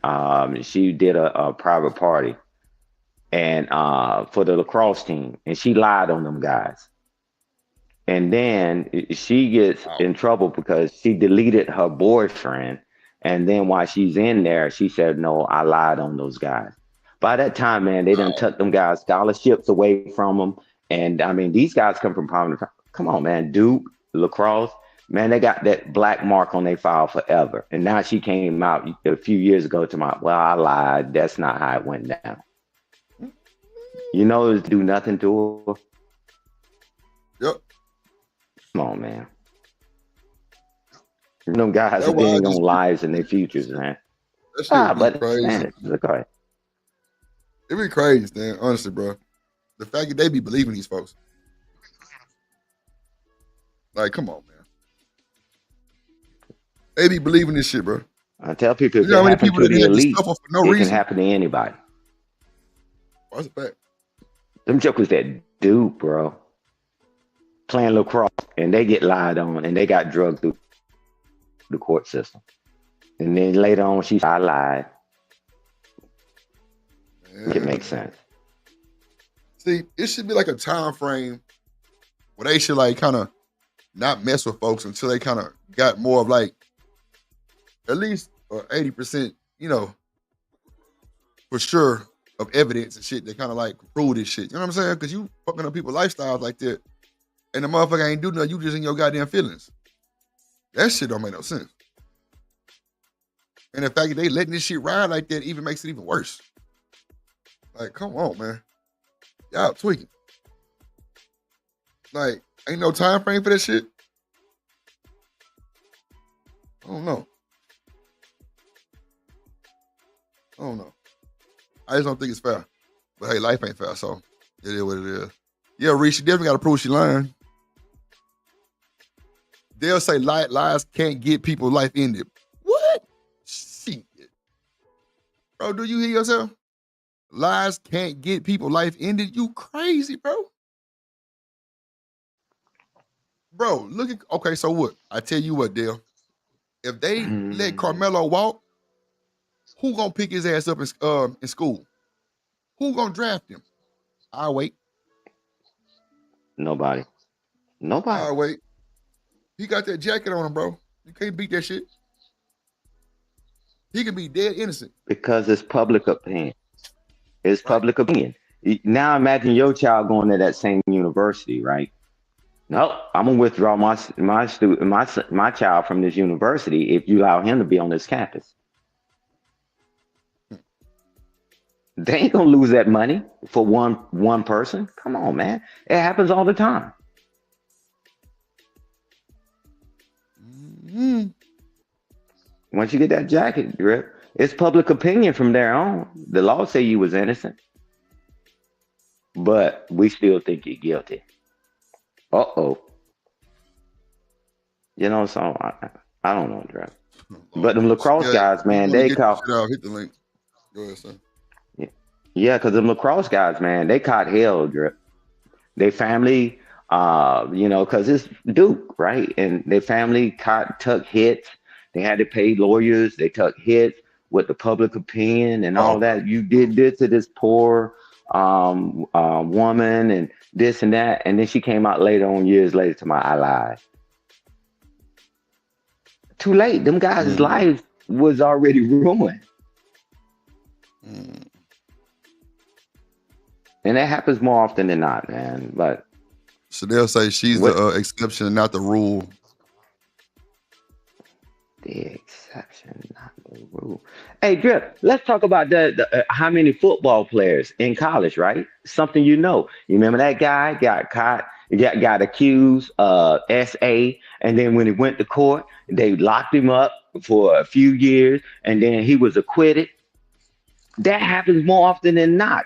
Just because you don't pay attention, right? Because people only want to pay attention to things when it's relevant to them.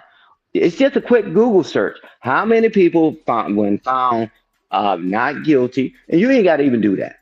They can just do a search. How many witnesses, the accuser came back later said they didn't do it. I lied.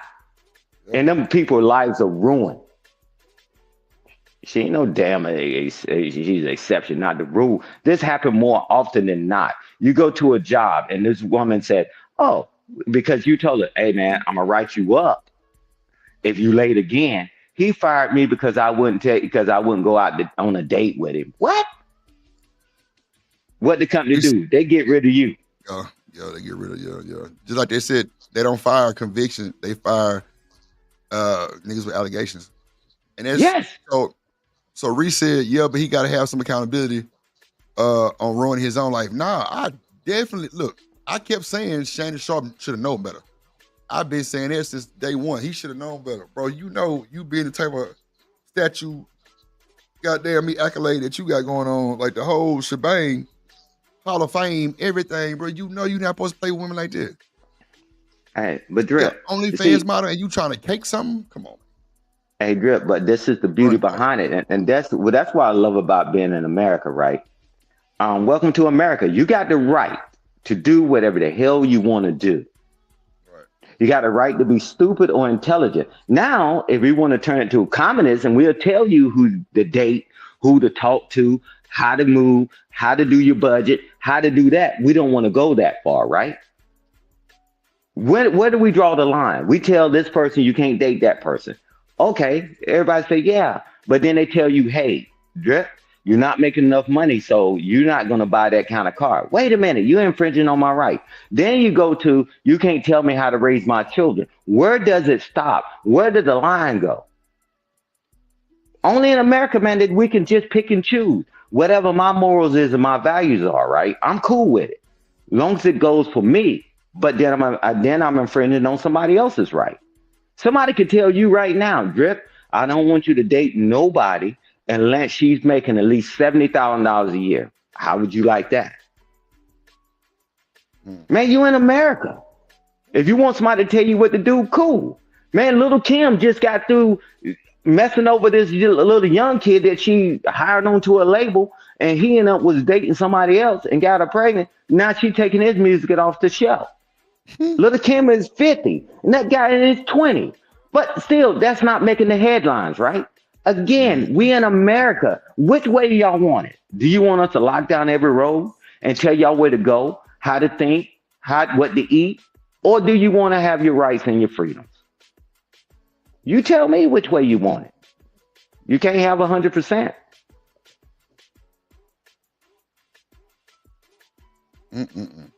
Welcome to America, Drip.